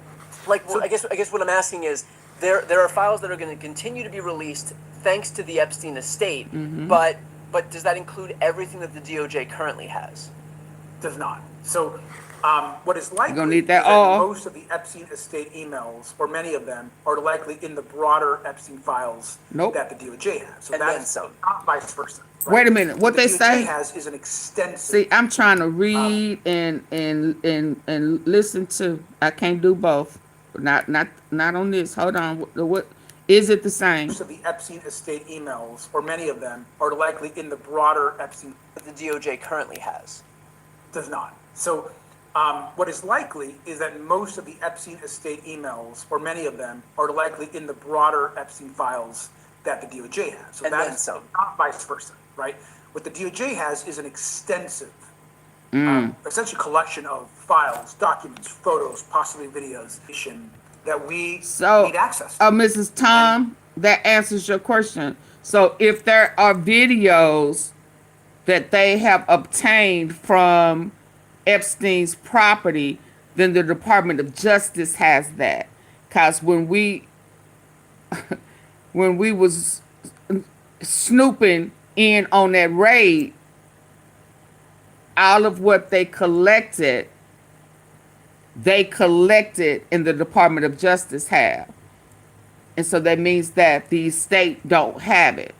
Now, because old boy was recording, you know, the guy that we was walking behind was recording everything, they cannot say that they don't have any videos. Because we know that they do. Because we saw him record in more than one room, from more than one camera, in that house in Florida, right? So there should be some video, and they say he recorded everything. Even Virginia says everything in the house was recorded. That Donald Trump himself promised we would see and release to the public. And so we're getting some information from the Epstein estate only because Democrats have demanded these subpoenas, and we've demanded that they release this information. If it was up to Republicans, we'd see nothing. You right, Did Stacey. Donald Trump know that these particular emails existed? Because we know that Pam Bondi had told him that he was in the files. We know that Pam Bondi obviously has access, insight into what these files say. So was Trump aware that these specific emails existed? Emails that said, for example, and I'm reading right here, that from Epstein to Maxwell, that say, I want you to realize that dog that hasn't barked is Trump. The victim spent hours with him at my house, has never once been mentioned. So, hold on. Has never once been mentioned. Hold on. So if it says has never once been mentioned, then we know it's not Virginia. House has never once been mentioned. Y'all hear that? Because if it's anyone that had already been mentioned, was Virginia. Correct?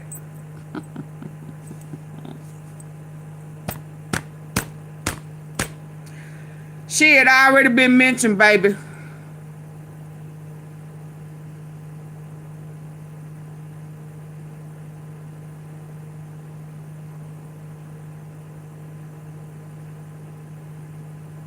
Yep, she had already been mentioned. Oh, yeah. Because this is his... Yeah, she had already been mentioned. So the White House is lying. Spent hours with him at my house, has never once been mentioned. Someone different. I don't know. I mean, that's the truth. We don't know what Donald Trump may have seen or knows about. Does that email exist in what the DOJ has? We don't know because we don't have access to those files, even though we have a legal subpoena and a binding document that is forcing and should force the release of all that to us. They refuse. Y'all, do y'all remember? Y'all remember? I found that a video where Trump was interviewing Diddy, and I don't remember if anybody knows what year was that trial with Shine and Diddy, and cause whatever year and time he was with J-Lo and all that went down, and he had got released, and Shine took that bid for him. That was after that he sat down with Diddy. Diddy looked young, Trump looked young, and he was interviewing him.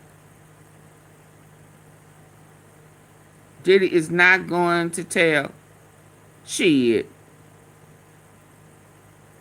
If it'll get his ass out, he banking on Trump getting him out. And that's why she was saying Diddy was mad, because they all know that this shit is finna come out. Remember, again, Diddy has not been hit with Florida yet. He has not been hit with Florida. I remember when DT rubbed noses with anyone who had money. Nah, we went through that. We watched that whole interview thing where they were ego tripping with each other. Yeah, he will tell. Shit. I do believe, and I believe he threatened. When did Diddy get in trouble first? Because this was after he had gotten out of that trouble with Shine, that he sat down with Trump. And people were saying, Trump didn't know Diddy. He said he really didn't know Diddy, dumbasses. And then no, I think it was 20. I'll look it up. Let's go.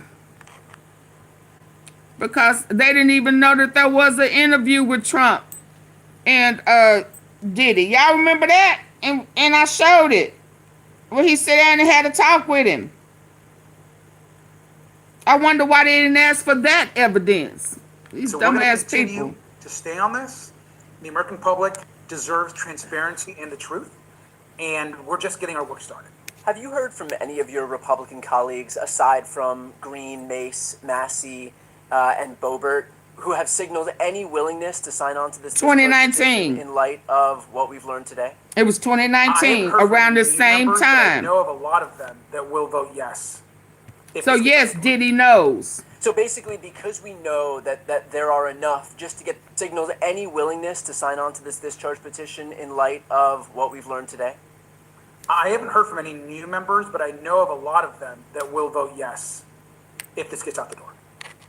So basically, because we know that there are enough just to get this thing over the finish line, do they feel that it's not worth it then to be on the wrong side of this thing, recognizing its inevitability? I think they don't want to be on the wrong side of Donald Trump. I mean, this Republican caucus is essentially, time after time, bend the knee to Donald Trump, and they do whatever he wants. And so they don't want to cross him. I mean, he's making calls right now to those members, trying to get them at the White House to discourage them from being on the petition. he's trying to have a meeting.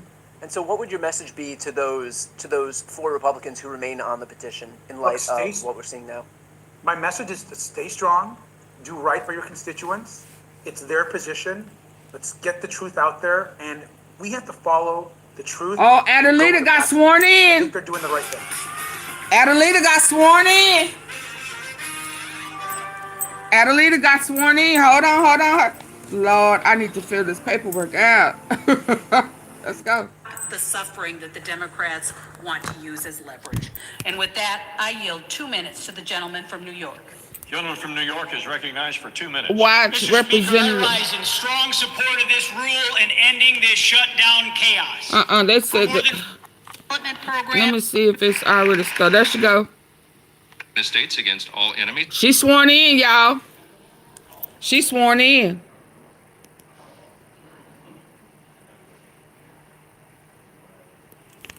She is sworn in.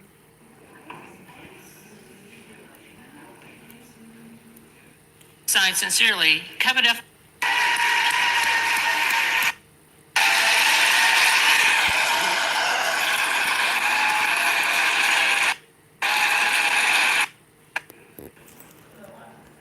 She got sworn. Y'all, please double tap. Get the likes up. Let's watch her get sworn in. Ooh, they in trouble. Ooh.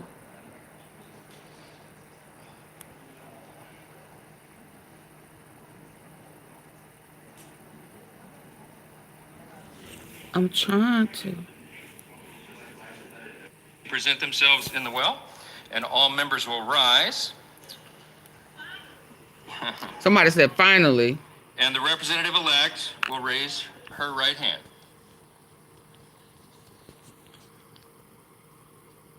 Do you solemnly swear or affirm that you will support and defend the Constitution of the United States against all enemies, foreign and domestic? That you will bear true faith and allegiance to the same? That you take this obligation freely, without any mental reservation or purpose of evasion? And that you will well and faithfully discharge the duties of the office on which you are about to enter, so help you God. I do. Congratulations, you're now members. Woo! Let's go! Let's go! That you will bear true faith and allegiance to the same. That you take this obligation freely, without any mental reservation or purpose of evasion. And that you will well and faithfully discharge the duties of the office on which you are about to enter, so help you God. I do. Congratulations, you're now a member of the Let's go. Congratulations. It's on and popping. Get your popcorn ready, y'all. Get your popcorn ready.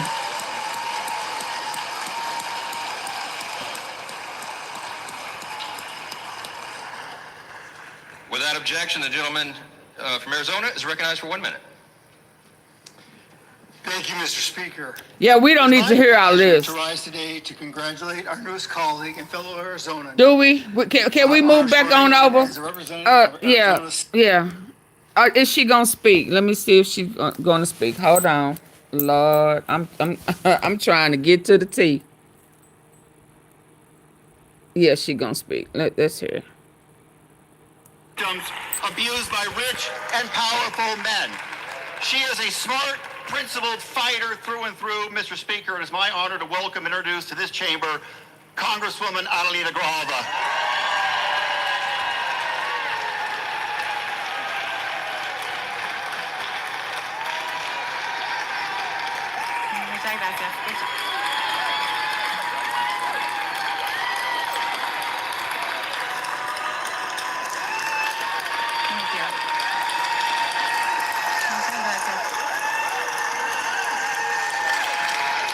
It should not have taken that long.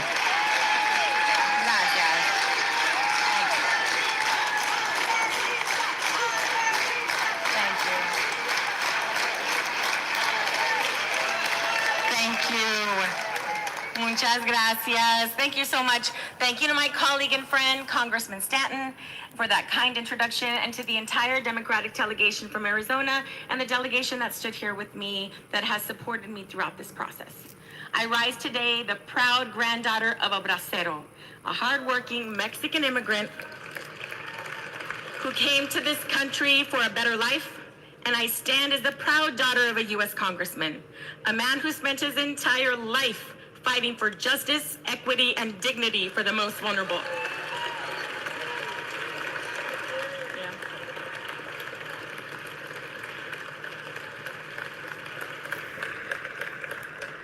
From working as a vaquero to serving in Congress in just a single generation, that is the promise of this country.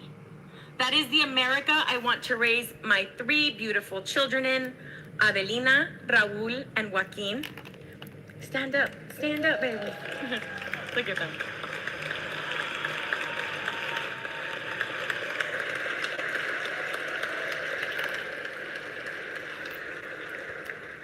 They, along with my amazing husband Sol and my wonderful mama Ramona, are here with me today.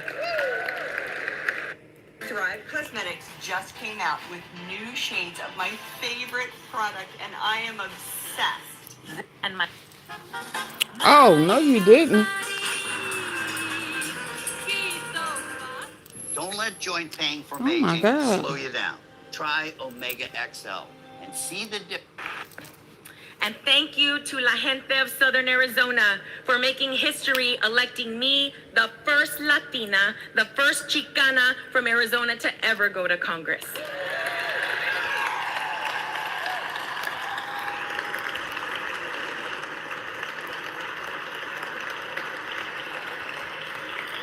Este momento es histórico para nuestra comunidad. Es un honor ser la primera latina en representar a Arizona en el Congreso y les aseguro que aunque soy la primera, no será la última.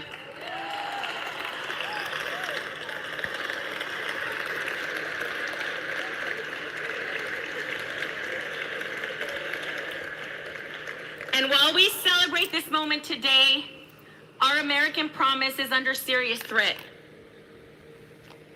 Basic freedoms are under attack. Healthcare premiums are skyrocketing. Babies are being ripped away from their parents by masked agents. We can and must do better. What is most concerning is not what this administration has done, but what the majority in this body has failed to do. Hold Trump accountable as a co-equal branch of government that we are.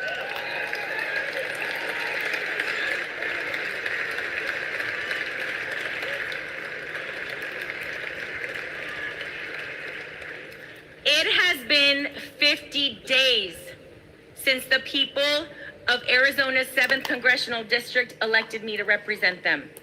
50 days that over 800,000 Arizonans have been left without access to the basic services that every constituent deserves.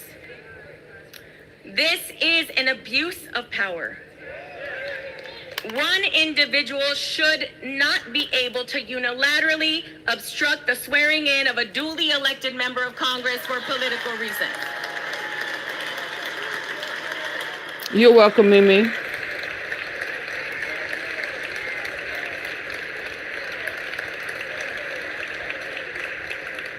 Our democracy only works when everyone has a voice. This includes the millions of people across the country who have experienced violence and exploitation, including Liz Stein and Jessica Michaels, both survivors of Jeffrey Epstein's abuse. They are here in the gallery with us this evening. Thank you for being here. Oh, wow. The victims are there. Oh, my God. Oh, I feel hope too, Linda. This is an abuse of power. They there. One individual should not be able to unilaterally obstruct the swearing in of a duly elected member of Congress for political reasons. Let's go. Lord, y'all, I'm trying to work and hold this thing. This is not working. I'm making quite a statement. I agree, Mrs. Tom.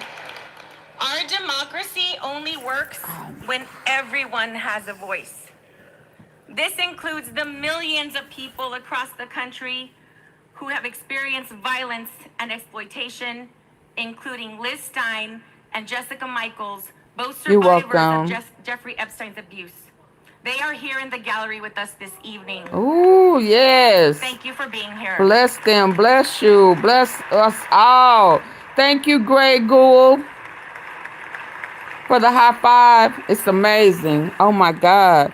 Thank you, Janet. Oh, my God. There is hope. This morning, House Democrats released more emails showing that Trump knew more about Epstein's abuses than he previously acknowledged. Absolutely. It's past time for Congress to restore its role as a check and balance on this administration and fight for we, the American people. We, the people.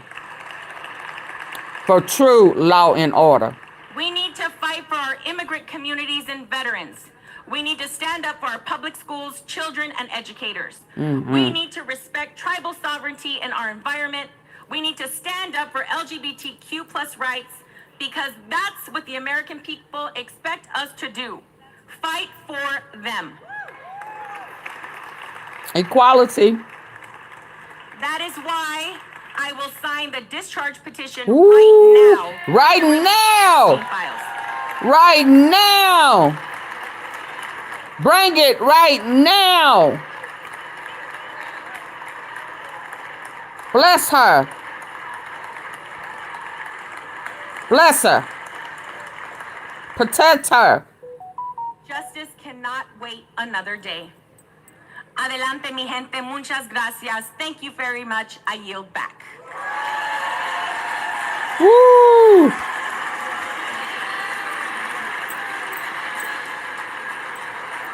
Bless her.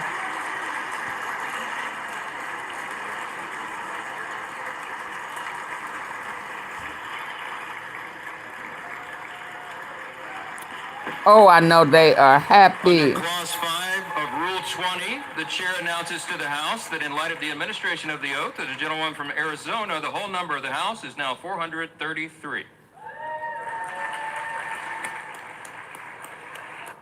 Woo, hold their asses accountable. Everybody. Okay, let's get back to where we were. How y'all feel? Can y'all please double tap the face of the screen, get the likes up. Thank y'all for all the support that y'all are showing today. AunTeaFee will keep going.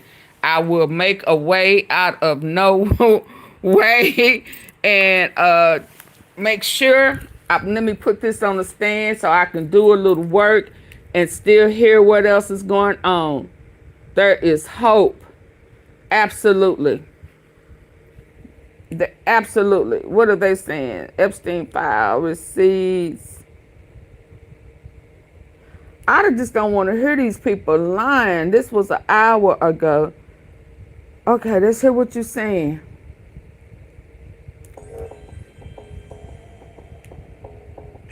Oh, and I had, okay, hold on.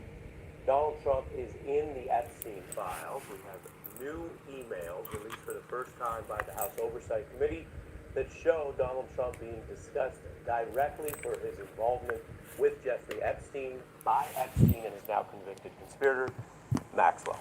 I'm Ari Melber, lawyer, MSNBC anchor. I'm going to go through this right now. This is by far the worst written evidence we've had. He said the worst. He's an attorney. Epstein, the two have known to be associates and have known to have.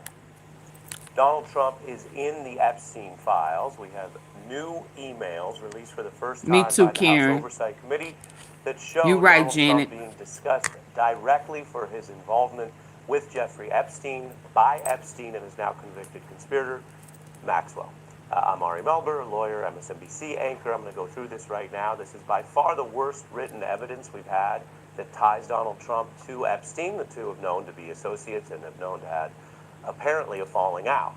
This is really the worst stuff we've seen, and it shows why Donald Trump will come to light. Broke his vow to release all the Epstein files for transparency. I'm going to read to you what we have here. This is a big breaking legal news story, and then do some analysis. But first, let's start with the evidence. This is really striking. You don't always get direct evidence like this as a journalist or when lawyers and investigators look into things. But in April 2011, you have Epstein and Maxwell emailing. And you have to remember, this is back in the day. Many people thought emails then were much more secure, and they thought they were talking privately, and Donald Trump had not become a political figure yet.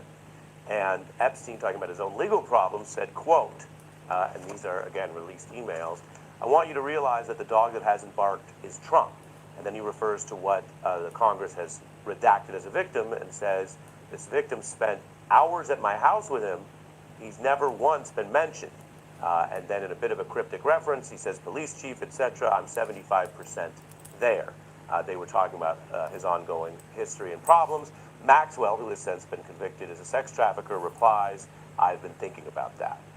This is damning stuff. You have to remember a couple things. One, Jeffrey Epstein was later charged for this elaborate sex trafficking operation, including of underage girls and other young women.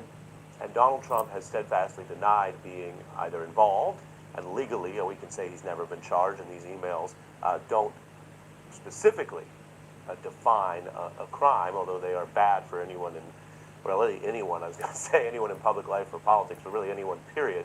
And yet, this goes farther than Donald Trump has ever acknowledged publicly. So right there, you have a big problem for him and a question about what he knew. And then second, and I'm going to get into this, whether these new accounts suggest that Donald Trump or his aides have abused power in the Justice Department to cover up some of this stuff. Trump famously ran on vowing transparency. Releasing the Epstein files has held them back. Emails like this, even if they don't prove a crime, show why Donald Trump didn't ultimately How to do want what, the Epstein Karen? files released. I'm going to read. Judge in Chicago ordered the release of all detainees. Judge in Chicago has ordered the release of all detainees of what? Writer, What do you mean, Janet? Trump. AunTeaFee, I'm But before not I the get to smartest that, with on some January things, but 31st, a few weeks ago I 2019, will you have have an something for Epstein you. I email appreciate all the work that you've says done. Trump said he asked me to I won't resign. forget. Thank you, Never a Precious. member Thank ever. you, This is Karen. regarding Mar-a-Lago, where there was a falling out, and Trump has publicly addressed that part of it. And then Epstein writes, quote, of course he I knew thought about Karen the said, girls. I need somebody to He help asked me figure Elaine out to how stop, to, end quote. and then she Now, stopped. this is That was Epstein the in question, Miss 2019, Tom. when there was a lot more heat on him, saying that Trump knew about the girls, meaning never a member ever. This is regarding Mar-a-Lago, where there was a falling out and Trump filed Trump. From the, let's see, because I've got a couple of the emails here and I want to go through the evidence. He has conversations with Do you Michael have Wolff, Cash App? a writer who's profiled Trump. But before I get to that, on January 31st, Thank you, Ashan. 2019, Thank you you. have an Epstein email that says, Trump said he asked me to resign. Never a member ever. This is regarding Mar-a-Lago, where there was a falling out. That's Trump not has publicly true. addressed that part of it. And then Epstein writes, quote, of course he knew about the girls, as he asked Elaine to stop, end quote. Now this is Epstein in 2019. And so that means that then Trump had direct contact with Ghislaine back then, because Trump asked Ghislaine to stop.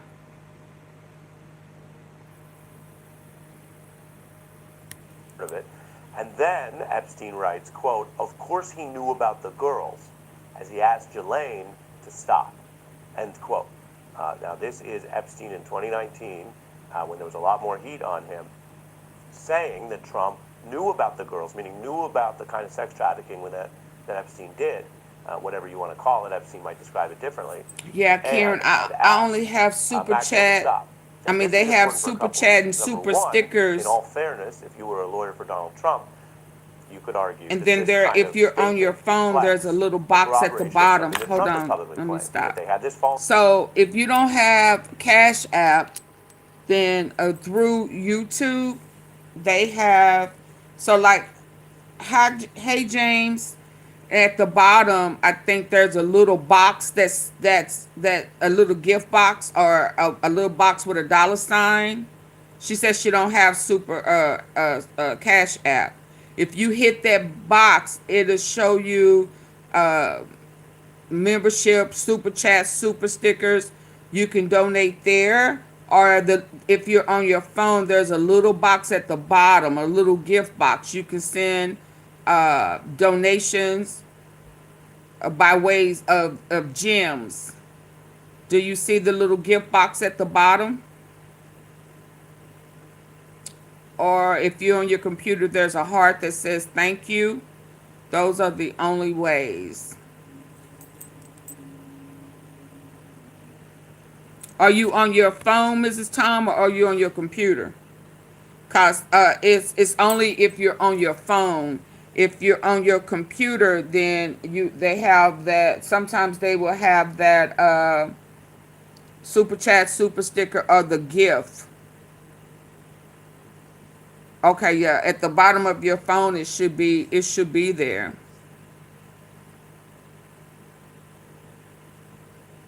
Yeah, and what Kimberly Nolan say, please get your membership. It's important. Fee will be dropping more information in members only. Yes, I will. And sometimes I'll switch over to members only midstream in a live. But let's get back to this one, so I can. Out. And I'm looking for Maxwell. that he didn't want that I'm type of looking stuff for in that Mar-a-Lago. Diddy. Now, whether that was for his own personal interest, reasons, Hold on. business, getting caught, whether it ever reflected anything in his own history, we don't know, to be fair. But that is a statement of that. Trump had claimed publicly that he told Epstein to stop. Listening to my Stop readers is what? the best way to evolve my business and see what it is that they are excited about or need help with at any given time. Here it's Maxwell. And again, you could say that's different. If he said it was one person, it was another. You could also claim that Trump was referring to a history where he basically told Epstein's people, and Maxwell was the main person involved in this, later convicted for it, to stop. The flip side, though, of that is that's still a lot more knowledge than Trump has admitted. His denials are that he ever did anything wrong with Epstein or these women and girls, and that he didn't really know what was going on at the time. Here, Epstein is saying, and it doesn't mean it's 100% true, but back in a private communication, he's saying that Trump did know, and he told Maxwell to stop. And the big question here is, why would Trump, if he didn't know anything, know so much about who to contact, why did he know Maxwell was involved or was a co-conspirator? I want to turn to the release of these files. One of the interesting things in the Trump denial in this new story is the White House is saying it's bad that these files are out or the Democrats cherry-picked them. Fact check, false. These are some of the emails that are potentially the most damaging and newsworthy, but they're part of a larger file of about 20,000 plus emails. The Trump campaign in 24 claimed that he was going to release all the Epstein files. That would include this kind of stuff. People debate what that means. The files is their client list. But this is exactly what Trump ran on. He failed to do it. He refused to do it. And people can speculate as to why, but it's quite striking when you look at this story and the stakes and the involvement of all these important figures that Trump said he would release and then didn't. Now that 20,000 plus emails are released, including ones naming him, they're saying release is bad. Now remember, you might say, well, of course it's bad for him, but as recently as a few months back, Trump had claimed they wanted to get grand jury material or other material released. So they have been on both sides of this, and we are getting a lot more facts about why Trump apparently doesn't want these smoking gun emails released as it affects him. Now, the other piece of that is, remember, there may be other material in here that is good or bad for Trump. Lawyers would call that exculpatory if it helps you, and they can call that more damaging if it hurts you. But this goes much broader than Trump. If there are other people in these emails, prominent people, people linked to either political party, business, and whatnot, being named alone legally doesn't mean much. But if the government wants to have a full accounting and Trump ran on that, then you would release all this. And so it is really striking that we are learning in real time one of the obvious reasons Trump didn't want this stuff released. He's in it.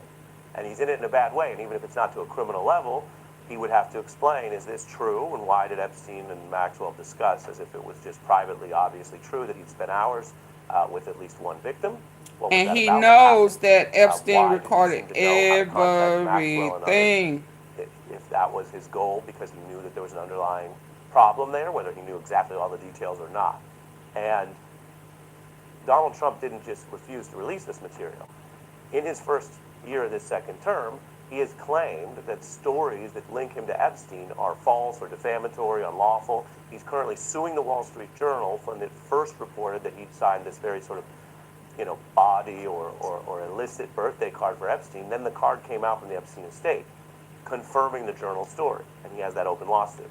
The White House, remember, has retaliated against reporters at the Wall Street Journal over Epstein coverage. This is a sister publication of Fox News, owned by Rupert Murdoch.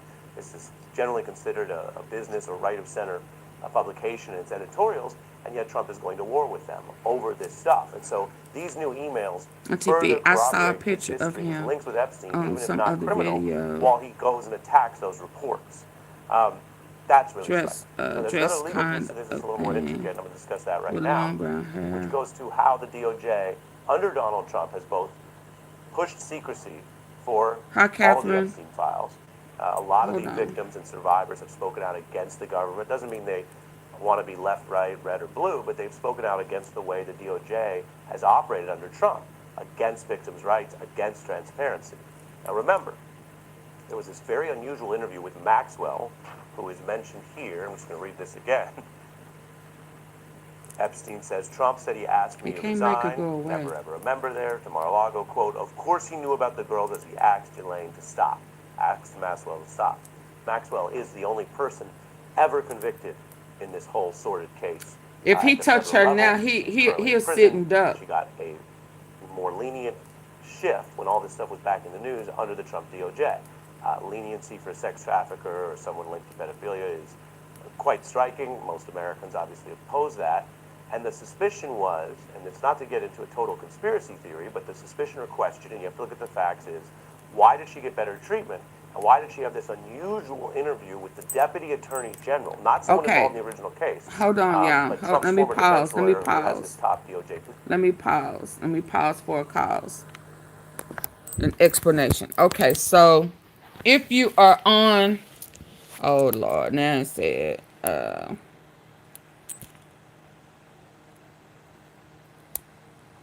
it's sticking. It's starting to stick. Okay, let me show you, Karen. Hold on.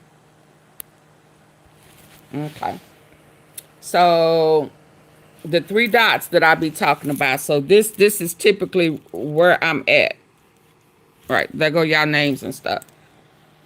So when I say the three buttons, it's right here. If you tap those three buttons, this is what you see. When I say hit the like button, I'm saying hit that like button right there. Right? Or if you want to go to join the membership, you can hit view channel. You hit view channel, it'll take you to my main page, right? And you see where it says membership. Hit membership. And it'll take you to the options for the membership. So what she's saying is that get a membership because I will be going members only quite a bit of the time. If I hit those three dots again, let me see if it'll take me to the options. Okay, so no, it's okay. So down here at the bottom, you see the gift box? This gift box will take you to the screen where you're able to send gems, or you can donate here by selecting one of these. So when I be saying latte, high five, that's how you get there. Now the little $sign right here, that should take you to super chats and super stickers, and also the membership. So if you want to send a question, ask, you can hit super chat, super sticker. You can select the amount that you want, and you can put the amount here, how much you want to contribute, and then you can pay for it.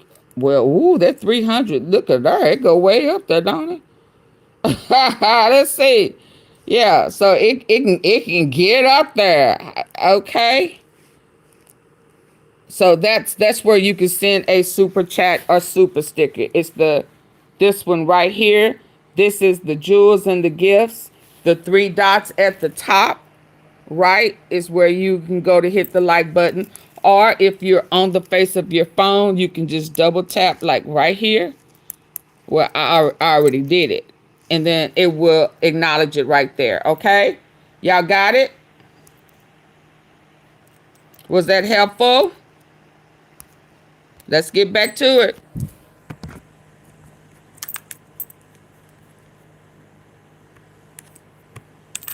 Stop. Maxwell is the only person ever convicted in this whole sordid case at the federal level. She is currently in prison. She got a more lenient shift when all this stuff was back in the news under the Trump DOJ. Leniency for a sex trafficker or someone linked to pedophilia is quite striking. Most Americans obviously oppose that. And the suspicion was, and it's not to get into a total conspiracy theory, but the suspicion or question, and you have to look at the facts, is why did she get better treatment? And why did she have this unusual interview with the Deputy Attorney General, not someone involved in the original case, but Trump's former defense lawyer who has this top DOJ position? Well, today we've learned that's even more suspicious because Todd Blanche, is the individual I'm mentioning, did this unusual interview. Then she got the prison transfer. And in that interview, Mr. Blanche asked her questions that seemed to be exculpatory, positive for Trump, because she said, oh, I'd never seen him there, yada, yada. Okay. Now we have these files. the first thing you do in a federal probe or any big investigation like this is you go pull emails and texts. You don't have to get them only from the subject. You can get them directly from telecommunications providers. That's first step standard. So while I can't tell you for a fact what's in the DOJ's possession of the Epstein files, because they're hiding them, because they haven't released them, I can tell you that almost any competent investigation does that first. So we would expect a competent DOJ to have those files, to have the emails I just read you, and then some. And yet when Blanche interviewed Maxwell, and she said she'd never seen Trump do anything untoward, she said she'd never seen him around and any of this stuff. She lied. Any competent investigator, if they were seeking the truth, would then present her with this email and say, well, why did you and Mr. Epstein email the opposite and say he spent hours with this person? Let me refresh your memory. And if there is an innocent explanation, then they need to move her butt right on back. you could speculate one. You could say, oh, she forgot. Yes, that was a day where it was true what she wrote at the time. Her and Epstein remembered Trump with someone, but there was no crime occurred, or there was only a social Okay, hold on. They done had a sit-down meeting. Yeah, she got caught lying. Bottom line. She done got caught lying. National Affairs correspondent Jeff Zalany. He is at the White House for us. Jeff, good to see you. Sources telling CNN that top administration officials met today in the Situation Room What's about the House vote. What does that tell us? What What's the Situation Room? Look, White House Press Secretary Caroline Leavitt said that in the briefing today, confirming our CNN reporting that Lauren Boebert, of course, a single member of Congress, not a leadership member, not on any key Hold on. committees. Let me bring it to the bigger screen.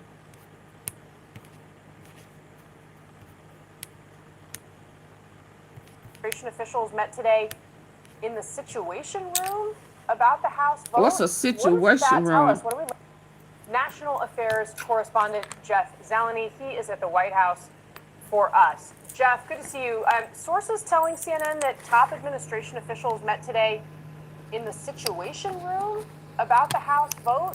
What does that tell us? What are we learning? Casey, look, White House Press Secretary Caroline Leavitt said that in the briefing today, confirming our CNN reporting that Lauren Boebert, of course, a single member of Congress, not a leadership member, not on any key committees, had that meeting in the Situation Room with the Attorney General of the United States, with the Deputy Attorney General, with the FBI Director. And of course, Lauren Boebert is one of the Republicans who has said she would cross over and sign that discharge petition, which would allow the House to go forward and vote on releasing the Department of Justice Epstein files. Lauren Boebert has just told our colleagues on Capitol Hill that she has no plans of changing her pledge to vote for that, but that extraordinary meeting here at the White House just underscores the stakes of all of this. The White House sought to explain the meeting in the Situation Room earlier today like this. It is not a coincidence that the Democrats leaked these emails to the fake news this morning ahead of Republicans reopening the government. Why are White House officials then meeting with Representative Boebert in an effort to try and get her to not sign this petition calling for the release of the files? Doesn't it show transparency that members of the Trump administration are willing to brief members of Congress whenever they please? Doesn't that show our level of transparency? No. So an extraordinary briefing by any measure. I cannot recall a time where effectively a rank-and-file member of Congress would have such a high-level briefing in the Situation Room of all things. But never mind that. President Trump also pushing back in a very significant way on Truth Social throughout the day about the release of the Epstein files. Situation. Just a flavor of some of what is on his mind, Casey. The president writes this: the Democrats, he says, are trying to bring up the Jeffrey Epstein hoax again because they'll do anything at all to deflect on how badly they've done on the shutdown and so many other subjects. Only a very bad or stupid Republican would fall into that trap. Any Republicans involved should be focused only on opening up our country. However, when the new member from Arizona is sworn in, the discharge petition is that's already happened sometime after that, and then the shutdown vote happens later this evening. But the bottom line to all of this is the whole reason the House of Representatives has been away for nearly 2 months. It is to effectively try and end the whole Epstein conversation. Well, that is right back happening this afternoon in ways the White House could not have anticipated it. So yes, they were scrambling a bit on this. But again, we should point out, even though the president's name has been mentioned several times to me, in very interesting ways, still no evidence of any wrongdoing by him. But a question is, was he aware of any wrongdoing by Jeffrey Epstein? And that is less clear. Casey? A remarkable set of facts at hand. Jeff Zeleny, thanks very much for that reporting. All right, our panel is here. CNN legal analyst Elliot Williams, CNN political commentator, Republican strategist and pollster Kristen Soltis-Anderson, CNN political commentator Sochi Hinojosa, and CNN senior political commentator, former Trump campaign advisor David Urban. We're also joined by Donald Trump's former attorney, Bill Brennan. Thank you all for being here on what is quite a newsy day. And David Urban, you're laughing to yourself. This is obviously part of this release from the House Oversite Democrats here. I thought it was noteworthy that Caroline Leavitt used the word pedophile to describe Jeffrey Epstein. In the past, we've not heard White House officials use that word in the context of President Trump. How do you think the White House should be handling it? What does it tell you that they felt like they needed to meet in the Situation Room to try to prevent a vote for more of this to come out? Yeah, look, the Situation Room is obviously, they're meeting there because they probably went phones away and maybe talking about some very sensitive information regarding victims and other things. I mean, who knows? It's part of it maybe classified. I'm not quite sure what they're discussing. But look, I've been pretty steadfast in my position on this from the get-go. Release everything, right? I don't understand why during the Biden administration, Democrats weren't so excited about releasing all these Epstein files when Joe Biden was president for 4 years. We could have had this. And we could have had a hearing. But I think, again, we should have the line attorneys in the Southern District of Miami, as well as Alex Acosta, who was the prosecutor in this case, that gave Jeffrey Epstein a lighter sentence. We should have a hearing. We want to know what's going on. Let's bring those people forward and hear from them. I'm not so concerned about what's in the files. I'm not sure there's anything in the files. But I'd like to know why they gave him a much, much softer deal than he would have gotten otherwise. And I'm much more concerned about why the Democrats for the past 4-6 years haven't said peep about it until today. Just it's a little too right. But I'm for total transparency. Let's get it out there. It's the best. Sunshine's the best disinfectant. Bill Brennan, you have served as Donald Trump's attorney in past lives of yours, and obviously are a practicing attorney currently. This seems to stink. What would your advice be? Well, to a large degree, Casey, I agree with David Urban. If there was a smoking gun, they would have released it. The thing that was released today was an alleged email exchange between a convicted felon, man who died in prison for being charged with heinous crimes, and a alleged journalist who, instead of just reporting on what he purportedly received, was giving strategy advice on how to use it. Maybe we can use it for political capital. Maybe we can put it in our back pocket. Casey, I've been on your show many times, and you've never given me any talking points or strategy advice. You ask me questions, I answer them. So I think that if there was a smoking gun, we would have heard it. And I agree with David to release it all. Let's see what's in there. If there's something bad, which I'll be shocked, frankly, but it is or it isn't. So release it all. You're, of course, referring to Michael Wolff, journalist, author, who was involved in these exchanges with Ghislaine Maxwell and Jeffrey Epstein that we saw today. Elliot Williams, yes. There were some redactions in the documents that Democrats put out. Then Republicans released the redacted names. And they claim that it was because this victim, Virginia Giuffre, has publicly said she never witnessed any wrongdoing by President Trump.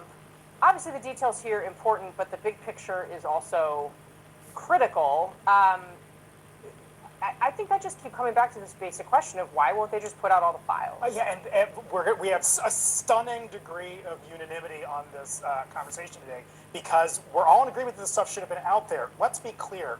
This is 100% a crisis of Pam Bondi and Donald Trump's making. They let this mess happen. Had 6 months ago, they simply released the document, said, number one, this is what is in our possession that we are allowed to make public.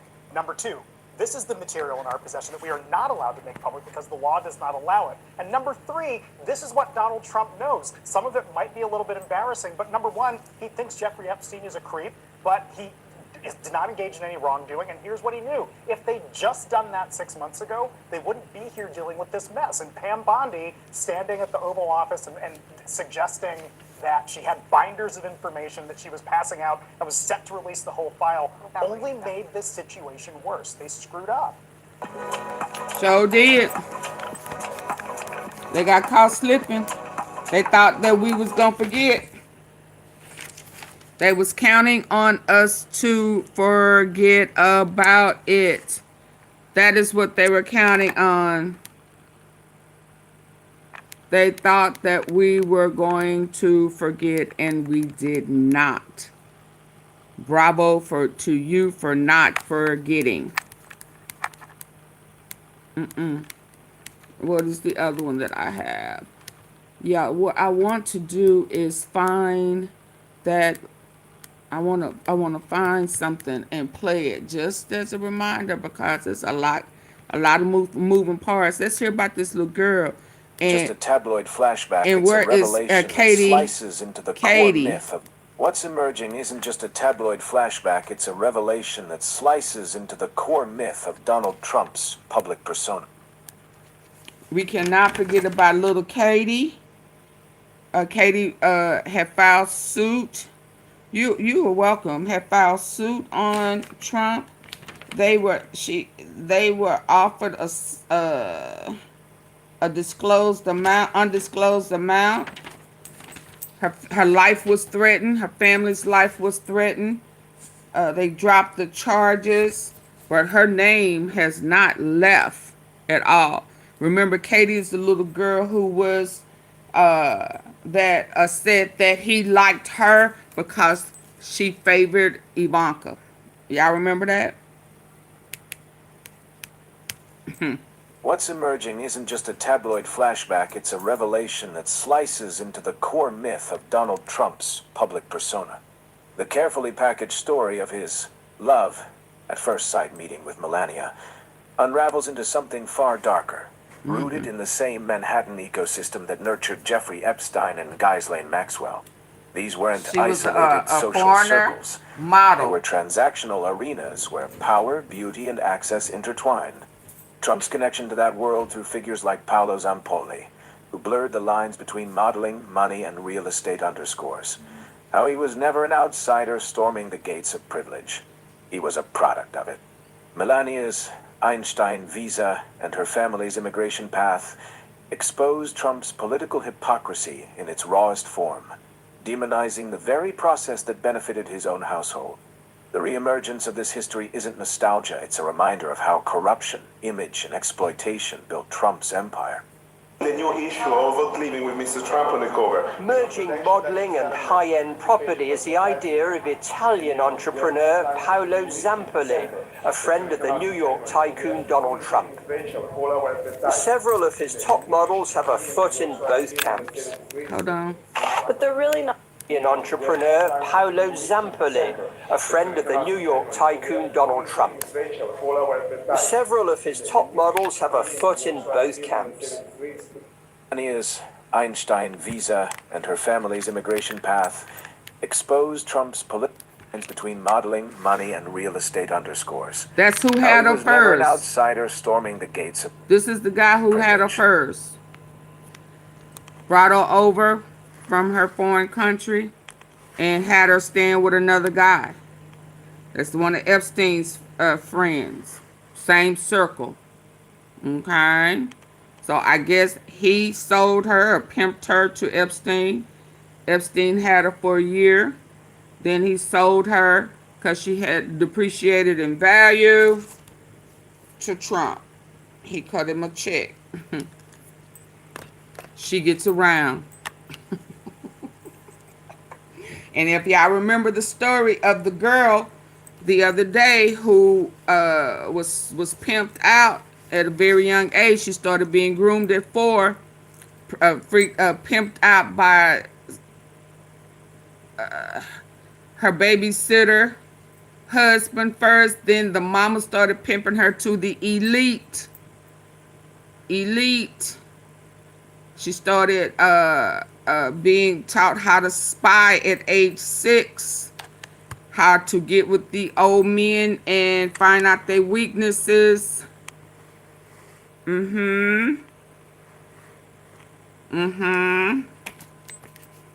Let's just stay woke to what really is going on. The lines between modeling, money, and real estate underscores how he was never an outsider storming the gates of privilege. He was a product of it. Melania's Einstein visa and her family's immigration path exposed Trump's political hypocrisy in its rawest form, demonizing the very process that benefited his own household. The reemergence of this history isn't nostalgia, it's a reminder of how corruption, image, and exploitation built Trump's empire. The new issue of living with Mr. Trump on the cover. Merging modeling and high-end property is the idea of Italian entrepreneur. They had modeling agencies that really wasn't a modeling agent. Several of his top models have a foot in both camps. But they're really not that different, actually, because for both professions, you need to have incredible networking skills. So that's the basis for modeling and as well as for real estate. So if you combine the two industries, you're left with the same Rolodex. You just go through your Rolodex and sell houses that way. It's more attractive to me because it's you get to meet a lot of people and it's more consistent than acting business would be. Less precarious. Yes. When you trace the timeline forward, the hypocrisy becomes staggering. Melania and Donald weren't just rubbing shoulders with New York social elite. They were deeply embedded in the same circles as Jeffrey Epstein and Ghislaine Maxwell. The photos don't lie. Melania, Donald Epstein, Ghislaine, and even... Hold on.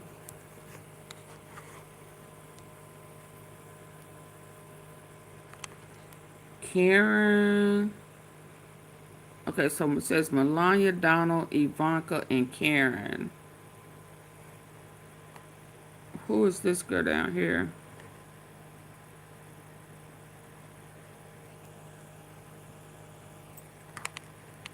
Ivanka, Donna, Karen. Who is Karen? And who is this little girl down here?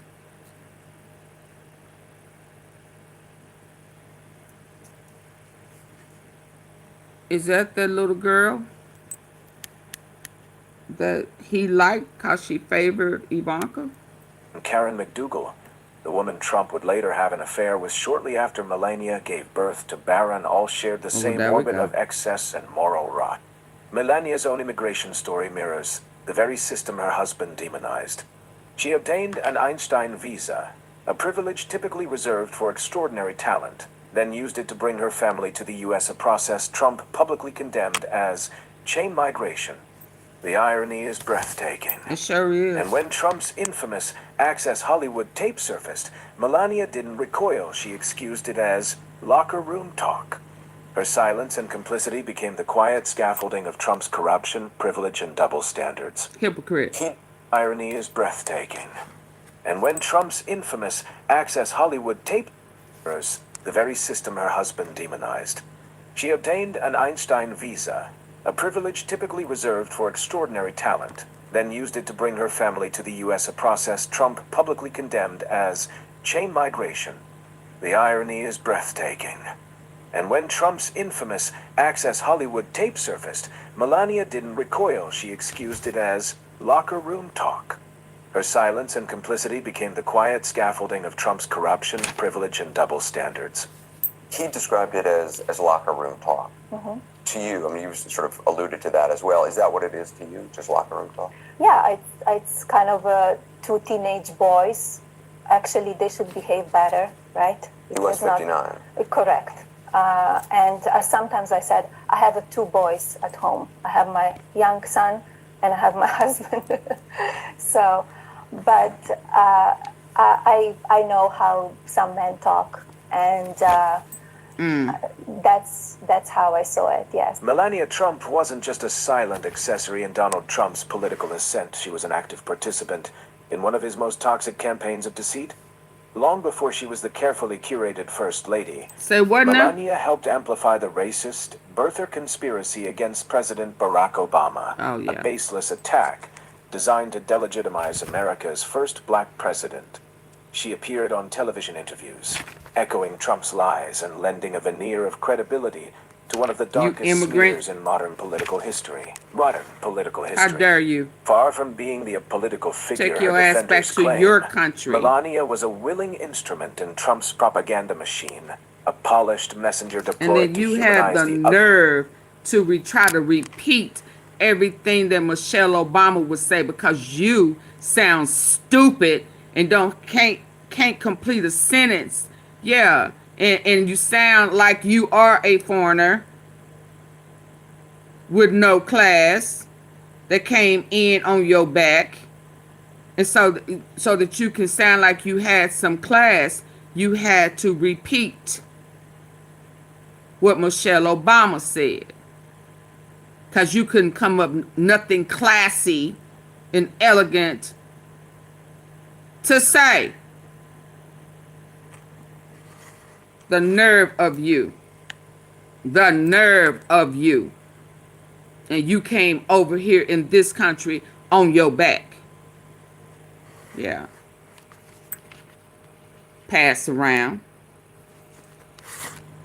Pass around. Now you stuck with a man in a diaper. Poor. Ugliness of his rhetoric. Her role in spreading the birther myth wasn't just political How theater. dare you? It revealed how the Trump Slut brand puppy. operates, weaponizing charm, beauty, and privilege to launder bigotry and conspiracy into mainstream conversation. But what is this with the birth certificate obsession? Did he ask to see yours when you met him? I needed to put mine anyway, because if you want to become an American citizen, you need to put the birth certificate. Right. I have a birth certificate from Slovenia. And do you want to see President Obama birth certificate I've or seen not? it. I've seen it. It's not a birth certificate. Well, it's a certificate of live birth, Right, which they give. But Melania, if he insists on what he's saying, then no one in Hawaii can ever run for president because they all get the same live birth certificate. Well, but they need to have. That is finished, for example. They need to have, and in one way, it will be very easy if President Obama just show it, and because it's not only Donald who wants to see it. It's American people who voted for him and who didn't vote for him. They want to see that. But it's on display in Chicago. We've seen it on the internet. We've seen it. It's not the same as yours, but it's a certificate of live birth. Well, we feel it's different than birth certificate. All right. Well, I think you should give it up at this point. Well, it's not him that is bringing up. It's the media all the time. I recently spoke with someone who knows Melania Trump better than almost anyone, her former top advisor, and one-time best friend, Stephanie Winston Wolkoff. And what she told me about Melania's reaction to seeing Stormy Daniels in Vogue says everything about the First Lady's mindset during the most humiliating chapter of the Trump presidency. How dare her? According to Wolkoff, when She that sounds issue hit crazy. the stands, Melania's response wasn't outrage or heartbreak, it was calculation. She understood the optics, the branding, the humiliation, and how to turn even scandal into control. It wasn't about confronting Trump. It was about preserving the image, maintaining power through poise, and reminding everyone that Melania's silence was never weakness. Okay, y'all, I'll be back. I got to finish up this work. I don't want to see it. You don't want to see what? Yeah, I'll be back. I'm going to find a video, and then I'll be back. And then I got one set at, I think, 8. But I gotta get this out by 5. Okay, hold on. Let me make sure this is set up. Yeah, Melania's crazy. She gonna make me talk crazy to her. So I might as well go ahead and just get on up off of that thing. Cause she full of crap. And I wonder how she feeling now. I wonder how she feel when she gotta change that diaper. Huh? I wonder how she feel when she gotta change that diaper. Yeah, it's her day. You know. They have to share those duties. Yeah. Yeah. But since you came from a foreign country, I'm sure you are accustomed to fooling with slop, piss, and shit. Yeah. You just done forgot. You just done forgot. Yeah, and we are here to remind you. How dare you? You know, they got a bunch of nerves, y'all. It just blows my mind. How dare you? But it's all good in the neighborhood, baby. I'll be back, y'all. Let me finish this up by 5. And then I'll be back, okay?